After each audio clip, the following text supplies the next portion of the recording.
Chapter 464. Won by luck under Shinjin's gaze, Guan descended from the golden light as if there were an invisible staircase beneath his feet. He walked so steadily, resembling a heavenly god descending to the mortal world. More and more disciples noticed Guan's figure, and they all felt a surge of surprise and began to cheer. Master has returned. It's really Master. How come he's back so soon? Did the other party flee? It's unclear, but there was definitely a very terrifying pressure that came just now. I felt they had clashed. Nonsense. Our master is Sword Venerable Fudao. Think about it. Has Master ever not used an absolutely dominant stance to slay his enemies? The disciples chatted among themselves, attracting even more disciples to join the crowd. And next Ian saw Guan's figure, and her face bloomed with a smile. She immediately went over to take control of the situation to prevent the disciples from disturbing Gu and Ju Luo, Sword Monarch, in front of 10,000 Sword Mountain, had witnessed the previous battle and now wore a face of disbelief. That was the Annihilation God Emperor, the most terrifying legend of the Silent Destruction domain. Such a terrifying being had no power to resist in the face of Guan. Moreover, he heard what the Annihilation God Emperor said. These two supreme beings were of the same realm. Suddenly, Ju Luo, Sword Monarch, felt he couldn't be considered a genius anymore. Facing a free immortal now, he would find it difficult to obliterate the opponent with one move. He could battle a dozen free immortals, but to kill a free immortal would be difficult, even to say, as long as the free immortal wanted to escape, he cannot stop them. Xianxia and Nine-Finger Divine Lord, two great cultivators of Medicine Valley, now revered Gu and like ordinary disciples. Nine-Finger Divine Lord was the most emotional. He had once thought he was lowering himself to befriend Guan, but it turned out to be Gu and who had bent down. Thinking back on the chess games Guan had played with him, he felt Gu and had been giving him guidance. For a moment, Nine-Finger Divine Lord was lost in reminiscence. Those who had been close to Gu and were also recalling the past, as Guan's demonstrated strength today shattered their previous perceptions. Shinjin stepped back, watching Guan enter through the window. She stared dumbfounded at him, the golden light still not dispersed from his body. Guan smiled. The golden sunlight behind him dissipated, and the room returned to its normal state. He raised his hand and waved in front of Shinjin, asking, "What are you thinking about?" Shinjin snapped back to reality and hurriedly asked, "Is it over? Otherwise, what? Do you think I just want to beg for mercy?" Guan blinked and retorted. Shinjin's beautiful eyes widened, and her breathing suddenly became hurried. "You won." "Yeah, fortunately victorious. Fortunate and so quick. When experts clash, the outcome often lies in an instant." "I don't believe it." "Then never mind. You're going to draw me. Why haven't you started? Can't you manage?" "How can I not? They'll draw you right now." Although they were bantering, Shinjin was very excited. As soon as she finished speaking, she turned and went towards the desk. Guan turned, looking out the window. The dark clouds in the sky were dispersing, making the outside world grow increasingly brighter. "Enjoy the years I have fought for you," Guan murmured to himself, and next, he needed to prepare for his breakthrough. He extended his divine thought to cover the mortal world, eliminating those heavenly demons that were still causing chaos. As for those that had fled, he couldn't be bothered to chase them. Once he reached 6 billion years of lifespan, he would advance. News of Guan's return quickly spread to the Supreme Sect.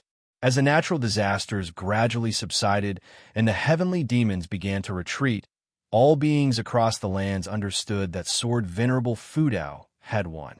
In the mountain god temple within the North Sea Mountains, Sage Xianxia sat on the stone steps, looking up at the dispersing dark clouds, filled with emotion.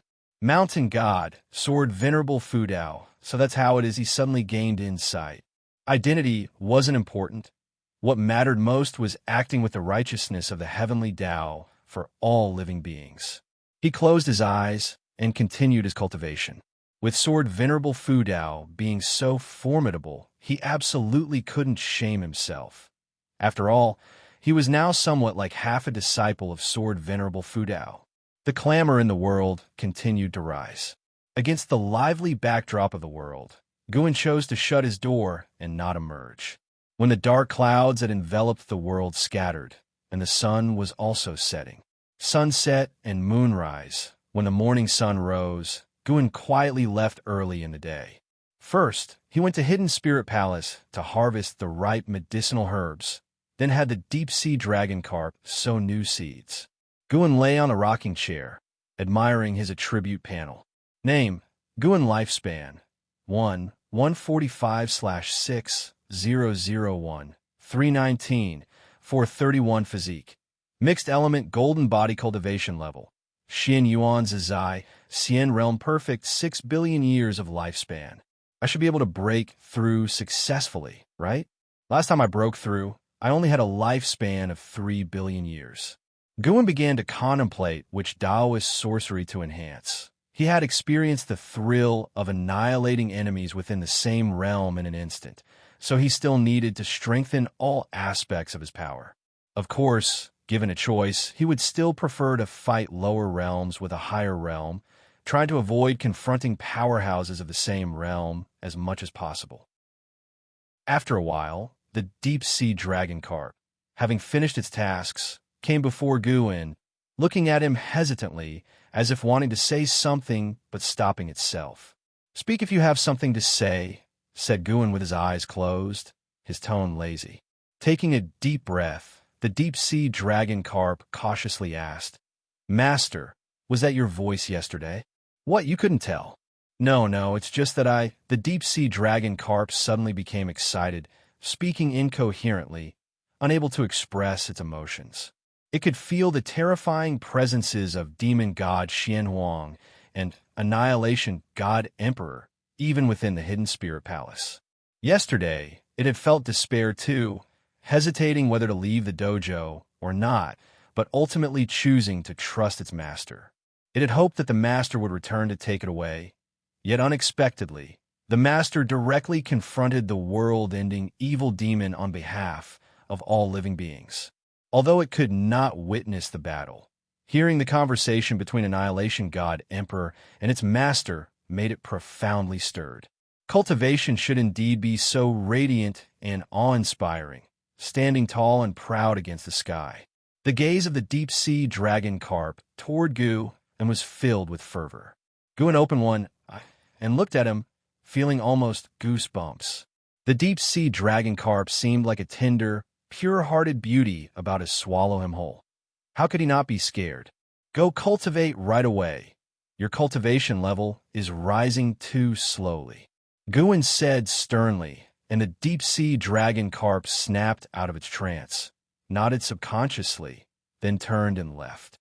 But as it walked away, it kept looking back, while Guin tried hard not to watch. Staring at the deep-sea dragon carp for a long time, Guin realized that it was indeed pleasant to look at. No sooner had the thought entered his mind than Guin hastily dismissed it, continuing to ponder his plan to become stronger. An hour later, Guin left the Hidden Spirit Palace and stepped into outer heaven. He was going to break through today.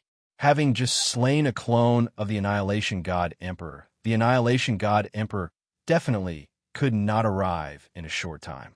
Guin was not going to wait for him to arrive before breaking through. Moreover, the universe was already turbulent these past few days. Causing a commotion might not make others assume it was Sword Venerable Fudao at work. After all, Sword Venerable Fudao only wished to protect the great heavenly spirit land. Guin concealed his form, and even a Taoist hidden immortal would not be able to see him. He quickly flew into the silent destruction domain towards the spot he had previously selected for his breakthrough. This time, he planned to delve deep into the silent destruction domain. Along the way, Guin saw many great heaven and earths, each encircled by a layer of heavenly Tao light, protecting them from the erosion of the Tao spiritual energy of the silent destruction domain. How many heavens and earths are there in this universe? Guin suddenly grew curious but didn't rush to explore. Once he landed on a desolate continent, he immediately set up a lifespan barrier. This continent was much larger than the Taitsong continent, with other similar desolate continents of various sizes floating around it, devoid of any greenery or elevation, dark and without daylight. Guin speculated that this was what remained after a great heaven and earth had been shattered, very distant from the great heavenly spirit land, separated by 8 vibrant great heaven and earths along the way. He began to probe the universe with his divine thought, and the divine thought of Xianxia spread out in an instant. The universe was boundless, and even the divine thought of Xian could not reach the end in a short period, perhaps because there simply was no end. Guin did, however, see a boundary gate, which in his eyes was a forbidden land. He did not want to disturb the heavenly spirit god, so he deliberately bypassed the boundary gate. 10 breaths later, Guin withdrew his divine thought. He had explored 37 great heaven and earths that were in no way inferior to the great heavenly spirit land, as well as thousands upon thousands of minor heaven and earths. He remembered a legend that stated the great heavenly spirit land was merely a piece of what existed before. Could it be that all the heavens and earths in the universe originated from the same source, and the great heavenly spirit land just happened to be the middle piece? He thought it was quite possible, especially since the entity guarding the boundary gate was also named after the heavenly spirit. Guin was full of curiosity about the worlds within the boundary gate, but he knew now was not the time to explore the boundary gate, and he wouldn't even seek out the legends about it. Chapter 465. The Breakthrough Begins. Guin withdrew his divine thought, and then sat cross-legged on the spot, summoning his attribute panel. First, enhance the physique. The last enhancement had cost 200 billion years of lifespan to succeed. How many billion years of lifespan would this time require? If it was too much, Guin would have to give up a comprehensive enhancement and focus on improving his cultivation level first. Let's start with 100 billion years of lifespan. Invest. Guin's gaze fixed on the mixed element golden body in the attribute panel, silently making his decision. Series of prompts started to appear, and he was already prepared for failure. It wasn't exactly failure, however, since it wasn't a tribulation crossing. Even without enhancement, the evolution of lifespan would still strengthen his physique. Thinking this, Guin felt quite relaxed. After all the prompts had appeared, the mixed element golden body did not advance. He continued to invest another 100 billion years of lifespan, watching the prompts quickly reappear. Still, there was no success in advancing. The third 100 billion years of lifespan was invested. After all the prompts had settled, Guin could only continue to invest another 100 billion years of lifespan. He started to feel the pressure, realizing that at this stage, a full-range enhancement seemed out of reach with just 60 billion years of lifespan. Fortunately, on the fourth investment of 100 billion years of lifespan, success was achieved, and the mixed element golden body advanced to the primordial chaos body. As the successful prompts appeared, the lifespan barrier began to take effect, voraciously devouring the Tao spiritual energy from the void. The majestic Tao spiritual energy surged into Guin's body, causing his long hair to flutter. Guin looked at the lifespan barrier, observing the changes in the consumed lifespan numbers. Very quickly, thankfully, he had ample lifespan. After watching for a while, Guin closed his eyes, immersing himself in the transformation of the primordial chaos body. The void of the silent destruction domain began to erupt, with terrifying figures surging in the darkness and vast divine thoughts sweeping through the void. The influence of the lifespan barrier continued to expand, not in a circular spread, but by causing the void to be stripped of Tao's spiritual energy. The desolate continent where Guin was located was just one of the affected areas. Although powerful presences flew over him, none had yet noticed the anomaly on this continent. After an ancient hour had passed, Guin finally completed his transformation into the primordial chaos body. During the transformation, he was not only absorbing Tao's spiritual energy, but also absorbing the power of Tao. The primordial chaos body had an affinity with all Tao rules, allowing him from now on to comprehend any Tao much more easily. At the same time, he awakened the power of Ji. The power of Ji was not a transformation of spiritual energy, but was a power of his own will, possessing an unfathomable capacity for metamorphosis and possessing unimaginable offensive might. After completing the sensation and understanding, Guan felt he could wreak havoc everywhere purely with the power of Ji.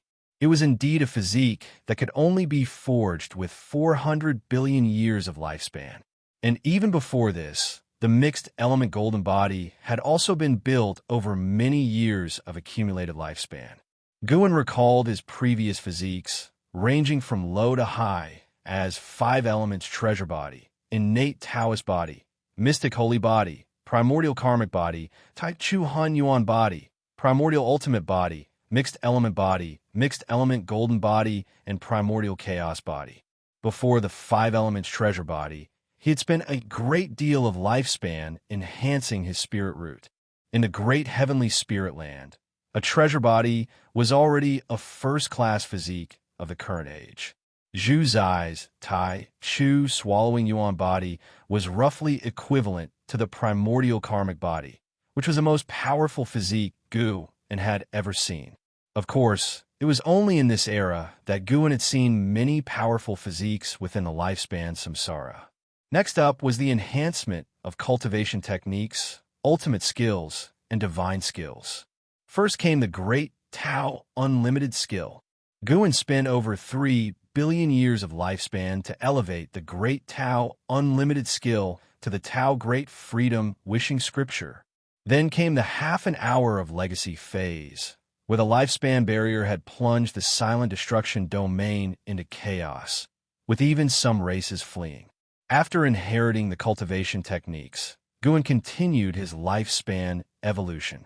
The Great Thousand Follow Heart Void skill ascended from the Great Thousand Xian Void skill, consuming nearly 3 billion years of lifespan.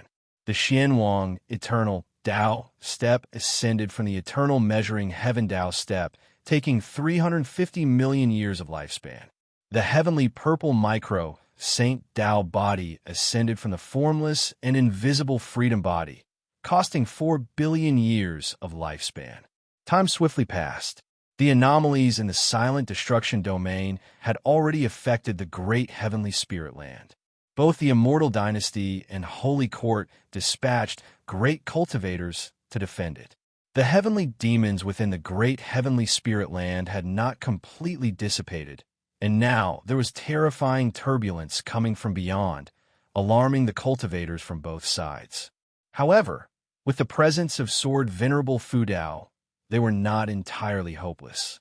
What's going on? Could there be an existence more terrifying than the heavenly demons? I'm not sure. Maybe it's related to that voice from yesterday. Don't be afraid. Despite the many terrifying Ori, if you feel carefully, they dare not approach the great heavenly spirit land. Exactly, Sword Venerable Fu Dao is an existence that transcends the 9 heavens of the immortal path. Have you ever heard of such an existence in the silent destruction domain before? Monks from the Holy Court and immortal spirits from the Immortal Dynasty discussed among themselves. Mentioning Sword Venerable Fu Dao excited them, especially when comparing him to the powerful beings from beyond, which filled them with pride. Their guesses weren't wrong. Those terrifying Ori from the silent destruction domain indeed dared not come close to the great heavenly spirit land. Many great powers secretly watched the battle between Gu and the Annihilation God Emperor. When Guan annihilated the Annihilation God Emperor with one move, they retreated very quickly and have yet to calm their emotions to this day. More and more great cultivators and great demons flew out from the great heavenly spirit land, gathering above the heavenly Tao light layer, readied for battle. While they discussed the anomalies from the beyond, they inevitably brought up Sword Venerable Fu Dao. Some even proposed that Sword Venerable Fu Dao should become the common lord of the world, so that the Holy Court and Immortal Dynasty need not compete anymore, and many agreed with this suggestion. Guan, who was being discussed, had just finished inheriting the memory of the heavenly purple micro Saint Tao body. This was a body refinement cultivation technique, not a physique, and it still retained the trait of preventing deduction by others, while also awakening a divine skill. Guan did not delve into the newly understood divine skill for the time being. He looked at his attribute panel and saw he had 41 billion years of lifespan remaining. The consumption of lifespan by the lifespan barrier was also a significant number not to be overlooked. Guan hesitated for a moment and decided to directly invest in cultivation level to avoid the risk of breakthrough failure. Good practice 1 billion years at a time.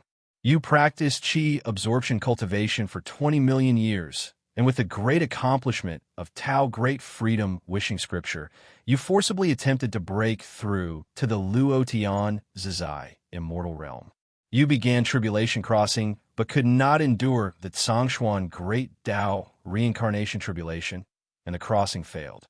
You practiced qi absorption cultivation for 40 million years, and with Tao Great Freedom Wishing Scripture, you forcibly attempted to break through to the Luo Tian Zizai Immortal Realm. You began tribulation crossing, but could not endure the Xianxia Great Tao Reincarnation Tribulation, and the crossing failed. 20 million years for one tribulation crossing? Good grief. Guan was shocked. The last time he broke through, it was only 5 million years per tribulation crossing. Is Luo Tian Zizai immortal that tyrannical? And this was after Gu and had already enhanced his physique and cultivation techniques. Fortunately, he had kept 41 billion years of lifespan, or else he truly might not have been confident in a successful breakthrough. Chapter 466. Breaking through to the late stage of the Luo Tian Freedom Immortal Realm, 20 million years per tribulation crossing. That meant Gu An's investment of 100 million years of lifespan could only sustain 5 tribulations. Almost without any suspense, they ended in failure. He still had 4 billion years of lifespan left. Could he cross tribulation 200 times at most? This time, he must reserve at least 500 million years for the lifespan barrier to avoid any mishap. Gua took a deep breath and continued investing lifespan, still in increments of 100 million years each. Above him, the Tao's spiritual energy surged like fog, as if the sky was churning, oppressive and spectacular. Great figures flitted by, visible one moment and gone the next. Guan didn't look up, focused on the investment of his lifespan. 100 million followed by another 100 million.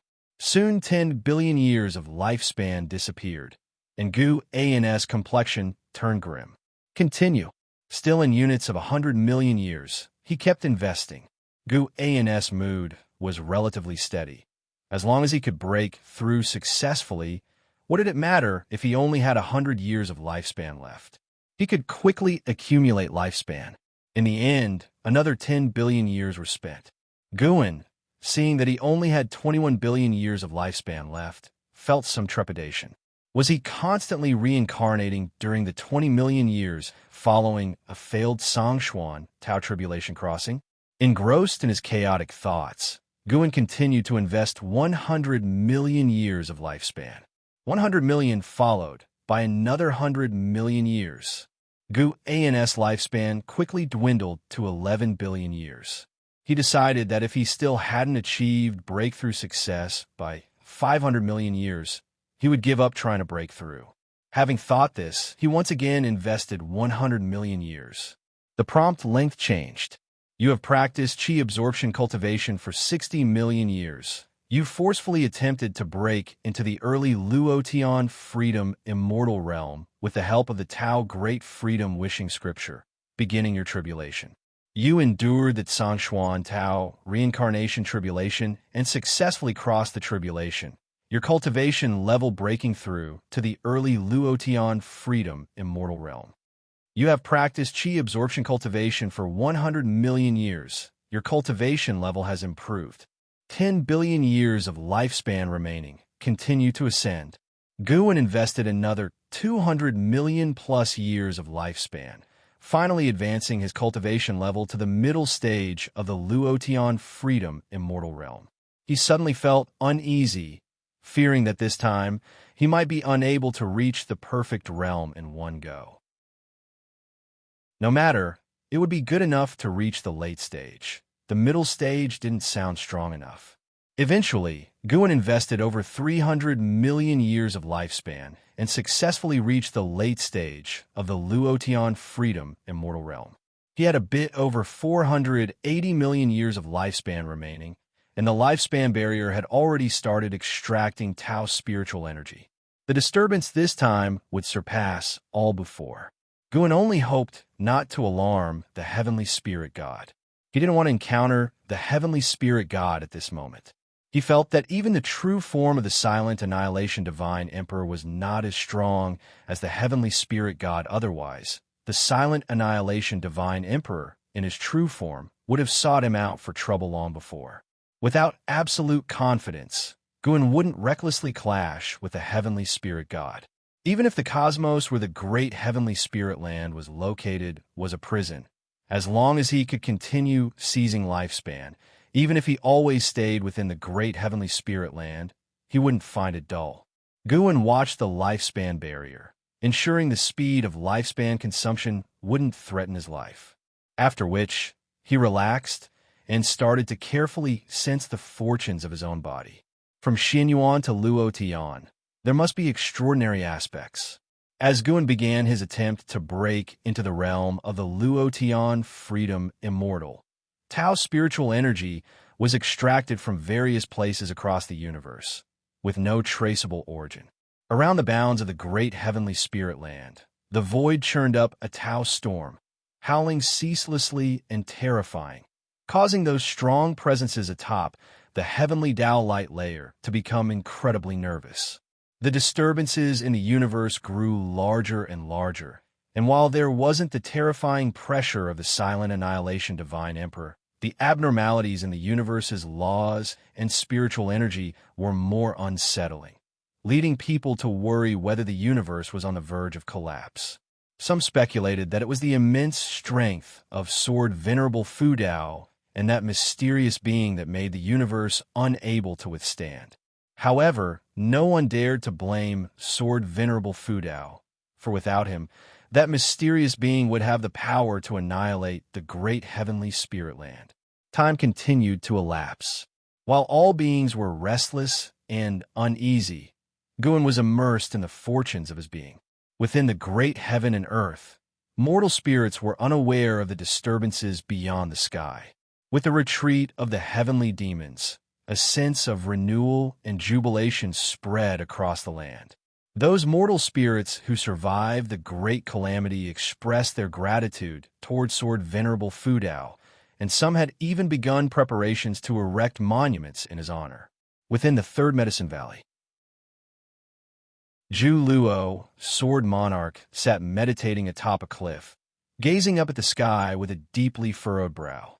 The location was very close to 10,000 Sword Mountain, and he had intended to meditate and gain enlightenment there. However, the increasingly frequent disturbances from beyond the sky made it impossible for him to calm his mind. What will happen next?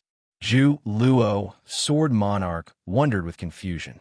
Even beings like the Annihilation God Emperor had been destroyed, and he had thought there would be a period of calm. Unexpectedly, new changes had arisen so soon. He couldn't help but feel that the great Heavenly Spirit Land was a place of constant disaster and turmoil. On second thought, he found it normal, considering it was the great Heavenly Spirit Land, the center of the universe. Although it might not be the strongest land, its past made it clear that it would never be ordinary. After the battle had ended the day before, many people had arrived at the Third Medicine Valley, all wishing to visit Sword Venerable Fu Dao. LV Baitian had specifically ordered the cultivators from the LV and G families to guard the surroundings of Medicine Valley to prevent Gu and from being disturbed. Yilan and Jinqin, who had come to visit, were also stopped. Sword Venerable Fu Dao is my master. How dare you block my way? Jinqin exclaimed with wide eyes, annoyed. The middle-aged cultivator who had stopped her paled, saying solemnly, "Do not spout nonsense." After speaking, he instinctively glanced around, clearly wary of something. At that moment, A figure clad in tight black clothes and wearing a theatrical mask appeared out of thin air. Upon seeing him, the expression of the middle-aged cultivator became even more unnatural. Immediately afterward, as if hearing something, the middle-aged cultivator bowed to Yilan and Jinqin, saying, "My apologies, I was blind to the truth. I am simply following orders. Please come in." Jinqin gave a glance at the figure in black and couldn't help but pout before pulling Yilan into the third Medicine Valley. The figure in black vanished from the spot, and the nearby LV family cultivators crowded around the middle-aged cultivator, curious to know if the two women indeed were the disciples of Sword Venerable Fudao. The middle-aged cultivator took a deep breath and nodded slowly. This caused the others to turn and observe the retreating figures of Yilan and Jinqin, memorizing their faces so as not to act inappropriately if they met them again. After entering Medicine Valley, Yilan realized there were more people than the last time she visited, and many of them had cultivation levels she couldn't fathom. "Junior aunt, senior sister, you're here," and Exine walked quickly toward them, greeting them warmly. Seeing Yilan, both ladies also smiled. Jinqin went up to join her, linking arms with an Exine, and the two women immediately began chattering away. After a while, seizing a moment, Yilan asked, "Isn't senior brother here?" An Exine nodded and said, "He left early this morning, but he always returns quickly after leaving. Shall I show you where to stay first?" Yilan had no objections. Now that she knew Gu and was Sword Venerable Fudao, she was even less worried that he would be away for long. The three women walked toward a cluster of attics, and Yilan suddenly asked, "An Exine, did you know about your true identity a long time ago?" Jinqin followed suit, turning her gaze to an Exine. An Exine let out a bitter smile. "How could I? I only found out yesterday as well." Upon hearing this, Yilan's face broke into a smile, and Jinqin followed, complaining about how well their master had kept the secret from her. With a sense of self-congratulation for having dodged the bullet, an Exine thought to herself, "Master, I have learned 1/10 of your ways." She was no fool. Yilan was clearly probing her, and she didn't want to start a conflict with her future mother-in-law. Although Yilan and Gu were simply fellow disciples at this point, and in Zin's eyes, the two were no different from Daoist partners.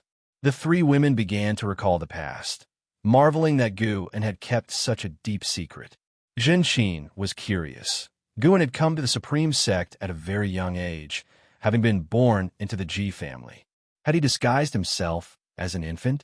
An Exine brought up the topic of reincarnation tribulation, saying she had heard from a senior that once one's realm reached a certain level, they could enter reincarnation and be reborn, yet still be able to wield the power of their past life, which enlightened the two women. They began to discuss the concept of reincarnation tribulation. Elsewhere, Long Qing approached Blood Prison Great Saint, who had transformed into human shape. After transforming, Blood Prison Great Saint had not secluded himself in a room. Instead, he continued his vigilant watch at the foot of Gu A&S building. At that moment, Blood Prison Great Saint was practicing a certain divine skill, his palms concentrating blood chi. Combined with his white hair and horns, he looked fierce and sinister. "Brother Nyo, how about a match?" Long Qing chuckled. Now that the heavenly demons had started to disperse, the strange feelings that had plagued his heart had vanished, and he was free to live his life. Blood Prison Great Saint opened an eye, ready to refuse, when suddenly he saw something which made a proud smile spread across his face. "You want to challenge me? You might as well challenge your senior brother first." "My senior brother?" Long Qing was surprised and instinctively turned, following Blood Prison Great Saint's gaze toward the entrance of Medicine Valley. There he saw a figure approaching, a handsome man dressed in silver chainmail and a white robe, whose sharp aura could not be concealed. Chapter 467. Luo Tian, representing heaven. Yang Jian walked along the mountain path of the third Medicine Valley, looking at the bustling Medicine Valley, his heart filled with emotion. Years had passed, and truly, things were no longer the same. After walking a distance, Yang Jian didn't come across anyone familiar. He did not use his divine sense. Returning to this place, he didn't want to be too intrusive. Yang Jian, senior brother? A voice filled with surprise reached his ears, prompting Yang Jian to turn and look. He saw a female cultivator approaching, her features pleasing and appearing to be in her 30s. Her eyes shone with surprise as she looked at him, even mixed with tears. Yang Jian looked at her, finding her somewhat familiar, yet he couldn't recall who she actually was. Countless years are so long, to say nothing of his journey into the reincarnation vortex, experiencing many lives. In his eyes, the time that had passed was far more than just a few hundred years. Yang Jian watched the female cultivator come before him, her joyous eyes making him feel compassion. After some thought, he asked, "Are you well?" The fact that she could call out his name meant she certainly knew him. Unable to explain the intricacies of reincarnation, it wasn't kind to say he had forgotten her. The female cultivator became even more excited, starting to recount her life after Yang Jian had left. From her words, Yang Jian learned her identity and the changes in the Third Medicine Valley and the whole world after his departure. When he learned about Gu An's cultivation being revealed, he wasn't surprised, as he had already heard about the recent events on his way here. This return also involved the arrangement of the Holy Court. He was originally back to join the war effort, but now he was sent to find Guan, and it was the Holy Minister who personally brought him here. At that moment, the Holy Minister was in the Outer Gate City, feeling the sword intent on the heavenly repair platform. So many years had passed. Not many people in the Third Medicine Valley knew of Yang Jian, but his name had always been circulated.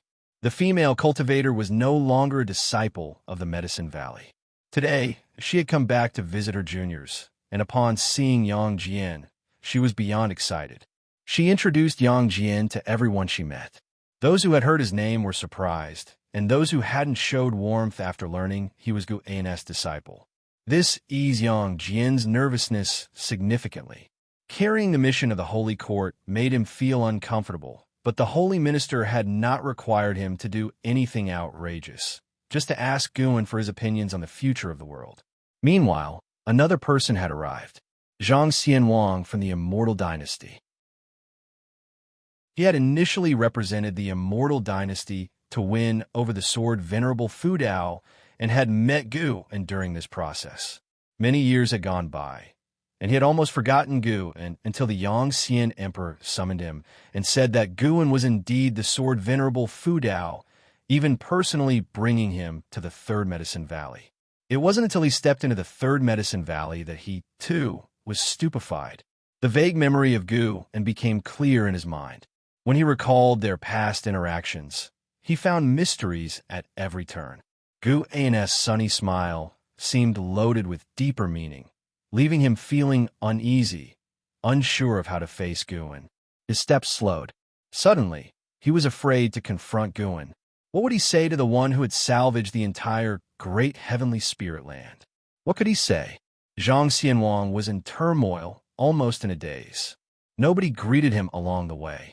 It wasn't that the people of the Third Medicine Valley had become arrogant, but they had just experienced a huge battle the day before. Everyone was still excited and emotional, which couldn't settle down, plus Yang Jian was attracting a lot of attention. Suddenly, slap! A hand landed on Zhang Xianwang's shoulder, frightening the carefree, primordial immortal so much that his 3 souls and 7 spirits nearly flew out. He instinctively turned around, and then, as if struck by lightning, he froze. "Brother Zhang, it's been a long time," Guan said with a smile on his face. He had just made a breakthrough and was in a good mood. He was now in the later stages of the Luo Tian Freedom Immortal Realm. He still had over 31 million years of life left. How could he not be happy? Beneath the happiness, he also felt some emotion. Just breaking through in cultivation level cost him 450 million years of his lifespan. The next time he broke through a great realm, he would need to prepare 10 billion years of life and could unlock new abilities. As Guan pondered these thoughts, he asked with a smile, "Brother Zhang, what's wrong? Don't remember me?" He could see through Zhang Xianwang's purpose at a glance, and he could see all of the carefree primordial immortals' fate, even hearing Zhang Xianwang's inner voice. This was the power of a Luo Tian-free immortal, able to merge into the heaven and earth rules, integrating will with heaven and earth, and thus knowing everything within heaven and earth. In a sense, Guwen could become the sky of the great heavenly spirit land. Zhang Xianwang came back to his senses, answering in a fluster, "How could I forget you, no? Forget you, huh? What's the matter? Don't consider me a friend. What's all this, you? I don't like to hear it," Guwen said with a stern eye. He wasn't pretending on purpose, had always had a good impression of Zhang Xianwang. When they first met, Zhang Xianwang didn't know his cultivation realm. For the carefree primordial immortal to be so high above and still be friendly with cultivators from the mortal realm proved that Zhang Xianwang wasn't as arrogant as most in the immortal path. Even now, as the Luo Tian Zizai immortal, Guwen still liked the life of ordinary people. He didn't want to become an aloof and indifferent god. He wanted to continue being human. Of course, these were his current thoughts. He couldn't say if they would change in the future, but he hoped to live his life freely. Zhang Xianwang suddenly didn't know how to respond. Guwen grabbed his arm and started pulling him towards his attic. Zhang Xianwang dared not resist, but he was very pleasantly surprised. Gu An's attitude relieved much of his pressure. He looked at Gu An's profile and thought him truly remarkable, possessing cultivation far exceeding that of his majesty. Yet he could lower his stature to befriend and discuss the Tao with those of lower realms. It seemed to Zhang Xianwang that what Guwen said to that mysterious being was true. He really possessed a heart that understood all beings. Suddenly, Medicine Valley erupted in thunderous cheers, for someone had spotted Gu An's return. The disciples surged towards him like a tide. Quite presumptuous. That's what Zhang Xianwang thought. He guessed Guwen would scold the disciples for their lack of manners. However, what happened next astounded him. Guwen didn't scold them. Instead, he greeted them with a smile. As they were surrounded by the disciples, he greeted each one, answering their inquiries. Looking at the smile on Guwen's face, Zhang Xianwang felt he was just a common man, yet there was something about him that was admirable. True strength wasn't about domination. It was the ability to embrace everything. Zhang Xianwang suddenly felt this trip hadn't been a waste. Although he hadn't yet ascertained Gu An's views on the world, he had already gained something. He had never been an arrogant person. It was the honor of the immortal dynasty that compelled him, often forcing him to adopt a haughty attitude. "Master," Yang Jian squeezed through the crowd, looking at Guwen with excitement. Guwen smiled and said, "Jinner, it's been a long time. Come to my house and let's talk." Upon hearing this, Yang Jian was even happier, as all his worries melted away. So, Guwen, along with Zhang Xianwang and Yang Jian, moved forward, greeting the disciples and friends along the way. Not only Zhang Xianwang was moved by Gu An's style, Zhu Luo Sword Monarch was too. He couldn't understand why Guwen got along so well with these mortals. Nor could he comprehend why these mortals lacked a sense of awe towards Gu and Master. Zhenxin's voice suddenly came from behind the crowd. Guwen, surrounded by all like the moon by stars, smiled at her and Yilan, then pointed to his attic and said, "Let's talk in my house." Yilan looked at Guwen like this, her face brimming with a smile. The senior brother was still the same senior brother. No matter how powerful, he was always so kind. It took a while before the five of them got back to the house. Guwen had them sit down and then asked Zhenxin to pour tea. Although Zhenxin had long left Medicine Valley, she was not angry but happy to be given a task by Guwen. The master still considered her one of his own. Guwen first made small talk with Zhang Xianwang, while also introducing Yilan and Yang Jian to him. Upon learning that this person came from the Immortal Dynasty, Yilan was surprised but quickly accepted it. Who in the whole world wouldn't want to make acquaintance with her senior brother now? But when Yilan learned that Yang Jian was actually the reincarnation of a holy king of the Holy Dynasty, she was a bit astonished. At the same time, she became more convinced that Gu and was the reincarnation of a great power. Her childhood memories were not false. Zhang Xianwang, however, was not surprised. He could sense the chief fortune of the holy court on Yangjian and even the aura of an old acquaintance. Had he already left? Zhang Xianwang thought of heaven sacked with a touch of regret. But he had already been tempered by the years and would not be saddened by this. I am aware of your purpose, Guan suddenly said, his smile gone from his face. In that moment, Zhang Xianwang and Yang Jian felt immense pressure. It was as if they were facing the heavenly Tao. Chapter 468, Facing the Heavenly Tao, Gu finished speaking, and his gaze began to sweep over Yang Jian and Zhang Xianwang, causing the atmosphere in the room to drop to a freezing point. Just having taken a seat, Zhenqin was also stunned silent, not daring to breathe too loudly.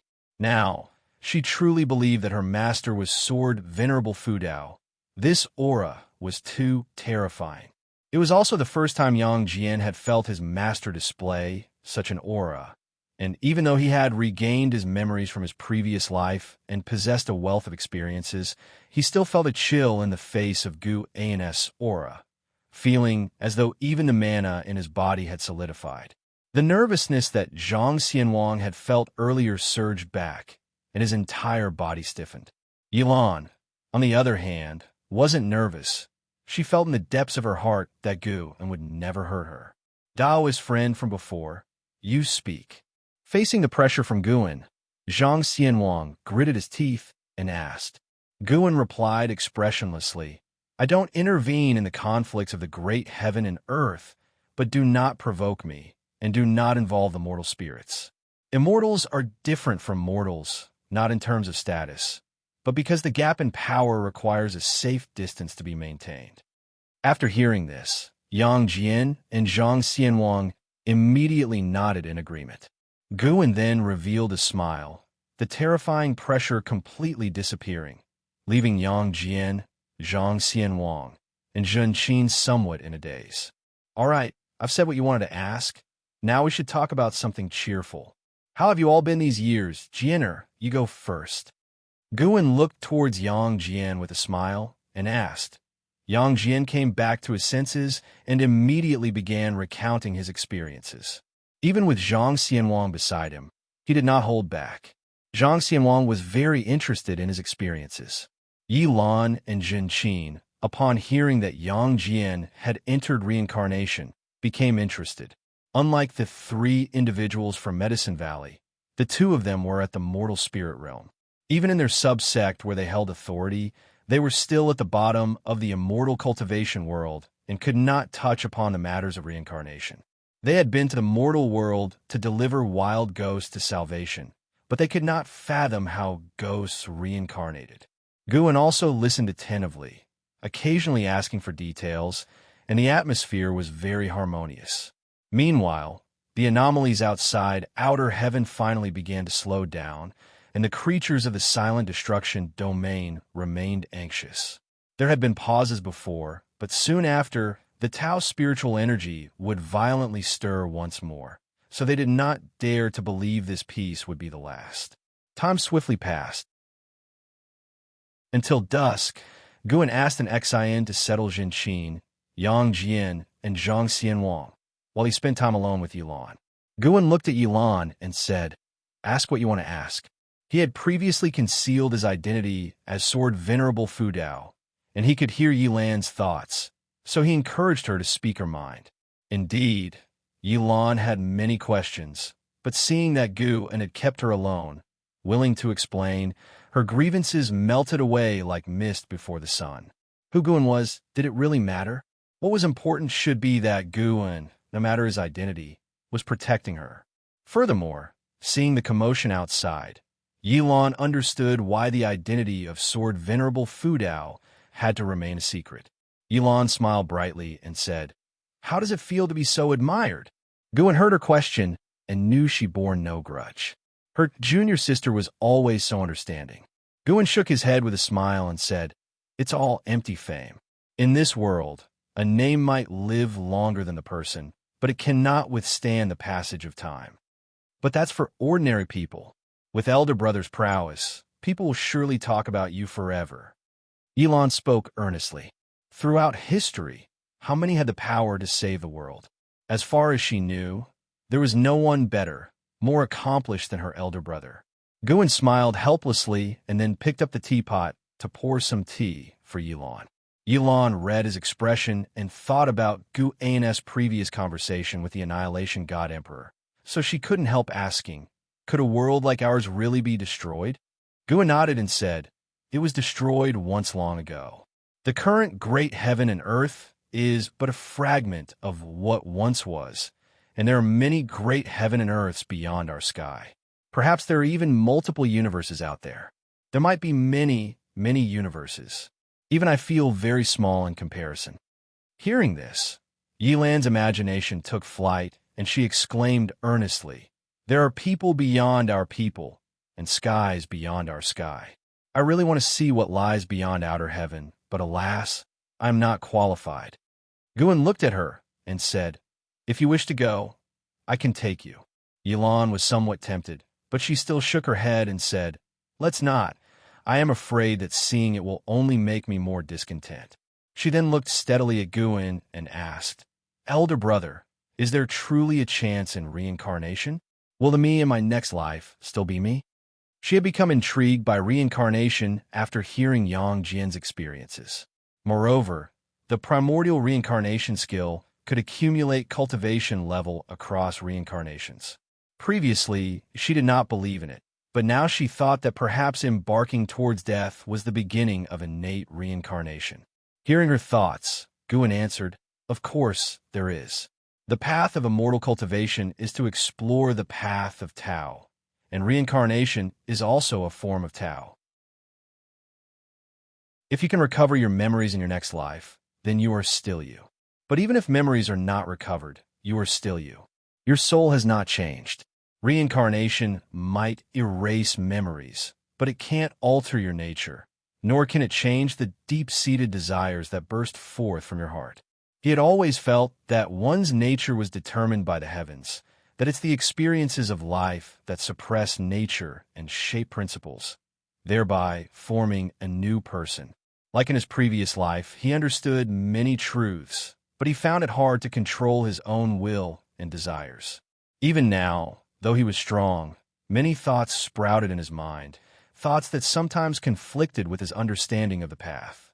Cultivation is about cultivating the heart, for by cultivating the heart, one can control their nature. Yilan revealed a smile and said, I also want to reincarnate, and I don't know whether in the next life my senior brother will still find me.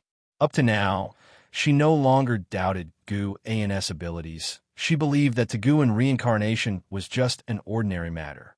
Guin raised an eyebrow and said, of course he'll find you. He'll tie you to my side, trap you lifetime after lifetime. Are you afraid? That's great. I just fear you wouldn't want me anymore. Yilan pretended to be pitiful. Guin laughed and said, I'm just afraid the subconscious you will be rebellious. Don't treat me like an enemy then. Yilan looked steadily at Guin and said, that's impossible. Whether or not I have memories, as long as I see you, I will trust you completely. Even though I have never been through reincarnation, I firmly believe this. Guin and her locked eyes, listening to the voice of her heart, and the room fell quiet alongside them. Senior brother, what does it feel like to guard alone, to watch old acquaintances constantly reincarnate? Yilan continued to ask. She was certain that Guin had lived for countless years. She couldn't even tell if her past life was closely related to Guin, which is why he took such good care of her. Guin looked out the window and said, you see the leaves falling from that tree and new shoots growing. What do you feel? Yilan followed his gaze and looked outside the window, her thoughts drifting. Guin's Taoist intent enveloped her, helping her to comprehend the natural ways of heaven and earth. Both watched out the window, lost in thought. Before Guin's eyes, all the past resurfaced. When he had nothing else to do, he would recall the past, including his experiences on Earth from his former life, remembering always where he came from, and for what he pursued immortal cultivation. As Guin's thoughts drifted, a breeze rose outside the window, stirring the old tree beside the attic. Just as he said, some leaves were blown away. That leaf seemed unwilling to hit the ground, fluttering and struggling in the wind, rising and falling with it. It flew across the scarlet sky, entering a blue sky dotted with white clouds, then gently landed in the palm of Gu-N's hand. This landing marked several centuries of time. Dressed in white, Gu-En stood in front of a tombstone, gazing at the leaf in his hand with deep eyes. Beside him, a hand reached out, trying to grab the leaf in his palm, but passed right through it. Is this what it feels like to be dead? It's quite strange. Yilan's soul stood next to Gu-En, excitedly speaking. Gu-En glanced at her, helplessly saying, "You're about to reincarnate, and still you're this happy?" Yilan said proudly, "Naturally I'm happy. I get to start my life over, and I have no regrets from these 400 years." 420 years had passed since Gu-En broke through to the Luotian freedom immortal realm.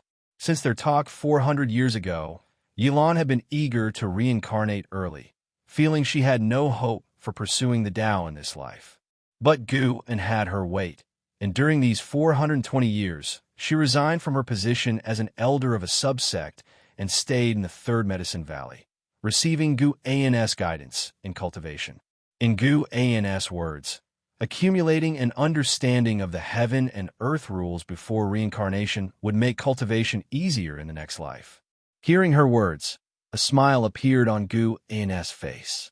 He tossed the leaf from his hand and raised his hand to touch Yilan's face. Yilan did not dodge, but when Gu-An's hand touched her cheek, she couldn't help but widen her eyes in astonishment. Then she understood. Her senior brother was so powerful. Crossing the barrier between yin and yang was not difficult. Gu-En touched her face, thinking of the girl that always clung to him in the past. Unbeknownst to him, she had accompanied him for more than 1,500 years. Gu-En said with a smile, "Are you ready?" Yilan nodded and took a deep breath. Gu-En withdrew his hand, then waved his sleeve, and an irresistible force swept up Yilan's soul, sending her flying toward the sky. Yilan watched Gu-En on the ground getting further and further away, her excitement fading, replaced by a fear of the unknown. What if in the next life, senior brother couldn't find her or forgot about her? Her heart ached, only then realizing that no matter how open-minded or well-prepared one was, experiencing life and death personally was completely different. Don't worry, even if this world perishes, I will still be here. As long as I am, even if the seas dry and stones decay, as long as you are willing to stay by my side, I will come find you. Gu-An's gentle voice entered Yilan's ears, immediately settling her heart. Yes, if senior brother wanted to abandon her, he could have long ago. What point would there be in deceiving her? She opened her mouth, wanting to talk to Gu-En, but found herself unable to make any sound. Gu-En, seeing Yilan in the sky, could hear her heart's voice. He didn't continue the conversation. His gaze shifted toward the outer heaven. That layer of light symbolized the power of heaven. He was curious if reincarnation had anything to do with heavenly Tao, who sat high above, decreeing the destinies for all things. He thought of the group of immortals he would eventually face. Perhaps the power behind heavenly Tao was such extraordinary immortals in control of everything. One day, he would confront these beings, face heavenly Tao. Chapter 469, Perfect Realm. Sword Tao, Saint Ancestor Gu-En watched Yilan drift into the reincarnation vortex. His divine thought did not retract, but instead followed all the way into the vortex, and only after Yilan was drawn into the great Tao by the reincarnation rules did he pull back his divine thought. He stood still, continuing to gaze at Yilan's steel. For a long while, an Xian came to his side and asked, "Master, are you all right?" Gu-En turned around, stretched lazily, and smiled. "I was just thinking about the past. Let's go. It's time to return to the valley." An Xian nodded, accompanying him toward the valley. "Master, I've already arranged for everything. In the future, there will be female disciples guarding Uncle Master's steel daily." "You are thoughtful. Make sure she is not mistreated." "Of course, she will not be mistreated.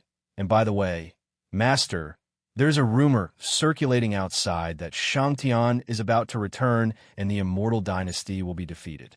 Is it true? An Xian changed the topic, fearing that Guan would be saddened. Listening to her heartfelt words, Guan wanted to laugh. After all, it wasn't his first time dealing with separation and death, so how could he be sad? Moreover, he and Yilan were bound to meet sooner or later. Guan replied, Xianxia will indeed return, but when exactly is hard to say. The reincarnation rules obscure cause and effect, and no one can see through it. But one thing is certain, there's still a long time until the Immortal Dynasty faces defeat. 420 years had passed, and there were no heavenly demons causing chaos in the mortal world. The Sky Demon Great Sect no longer existed, but the Xianyu Divine Dynasty was still around. However, the Xianyu Divine Dynasty had now submitted to the Immortal Dynasty, and the world had once again formed a situation where the Holy Court rivaled the Immortal Dynasty. During these years, Sword Venerable Fu Dao had not taken action again, and Gu An's life was very peaceful, either teaching the disciples around him Taoist sorcery or picking flowers and herbs. Now he was at the peak of his Luotian Freedom Immortal Realm cultivation level. From advanced stage to perfection, he had spent nearly 5 billion years of his lifespan. His remaining lifespan was 37 billion years, and he was preparing to strive for a lifespan of 100 billion years. A long time until defeat? Does that not mean they are destined to lose? Should I warn my senior brother? And Xian hesitated, and Hao was serving the Immortal Dynasty very gloriously, and from time to time, his sensational achievements would spread back to the Supreme Sect. Guan replied, he understands that, rather than being concerned about him, you should think about your own cultivation. It's time for you to advance to the Nirvana realm. Originally, Enzin's maximum lifespan had not been high, just like Yilan and Jinqin, rather ordinary, but as her realm continuously improved, cultivating the same primordial reincarnation skill, the extreme lifespan brought about by her release cultivation level was increasing. Guan could not see through her talent either, but she was indeed improving. As long as she stepped into the Nirvana realm, she could break through her limits and not be suppressed by extreme lifespan for a long time. Now thinking about it, when Hao in Enzin's hometown was attacked by demons, and only the two of them survived, perhaps it wasn't just in Hao's strong chi fortune. Enzin's chi fortune was also not simple. It's just that she had not revealed her talent as quickly as in Hao. I've already been trying hard, but increasing cultivation in Mahayana realm from the 8th to the 9th floor is very difficult. Give me some more time. And Xian shook Gu An's arm coquettishly. Guan just tapped her lightly and did not scold her. Keep up your current endeavor. Perhaps you really could surpass Hauer and Jenner. Guan whispered softly, laughing, which immediately excited Xian. With the master saying this, she really held hope of surpassing them. In fact, over these years, she had felt the changes in herself, and this transformation made her increasingly confident. Of course, she felt that all such transformations were gifts from her master. The master and disciple continued chatting this way as they headed back to the valley. None of the disciples dared to disturb Guan along the way, as they all knew of Yilan's death.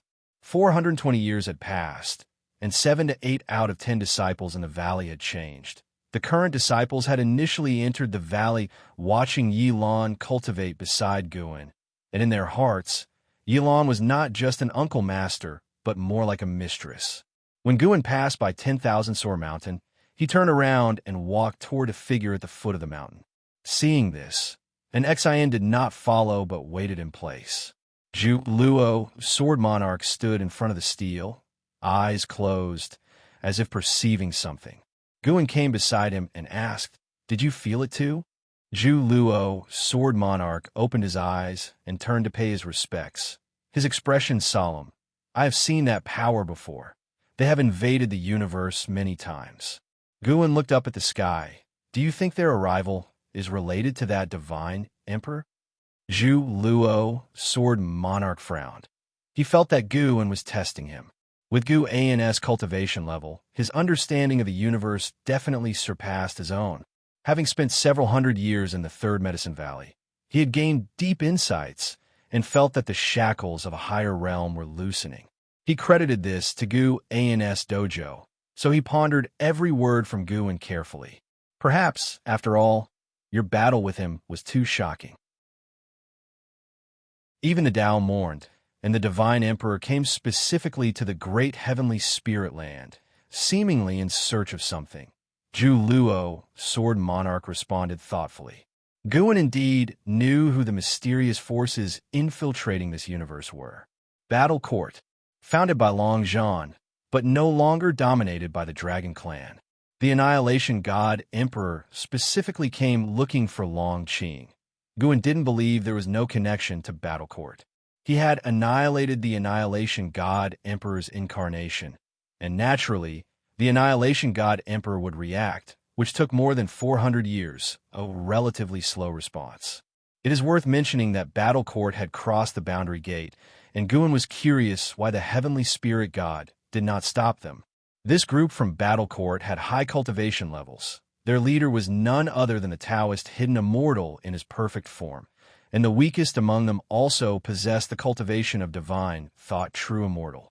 They were roaming the silent destruction domain, far from the great heavenly spirit land, seemingly preparing to invade other great heaven and earth's first. Zhu Luo, sword monarch, took a deep breath and cautiously said, "Senior, if you are the Sword Tao Saint Ancestor, please instruct us. I will summon the Hong Sword Heaven to assist you in combating them." Sword Tao Saint Ancestor.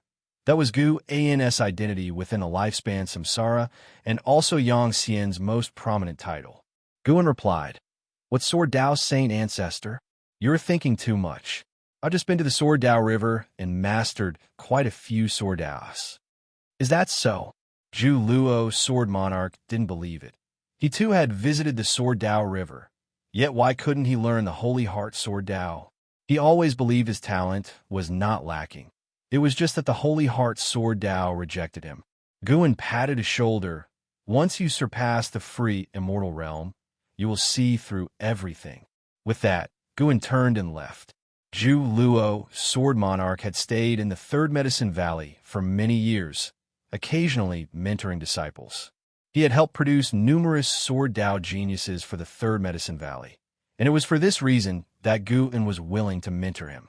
He had already experienced the reincarnation tribulation and reached the 9th layer of the free immortal realm, just one step away from a breakthrough.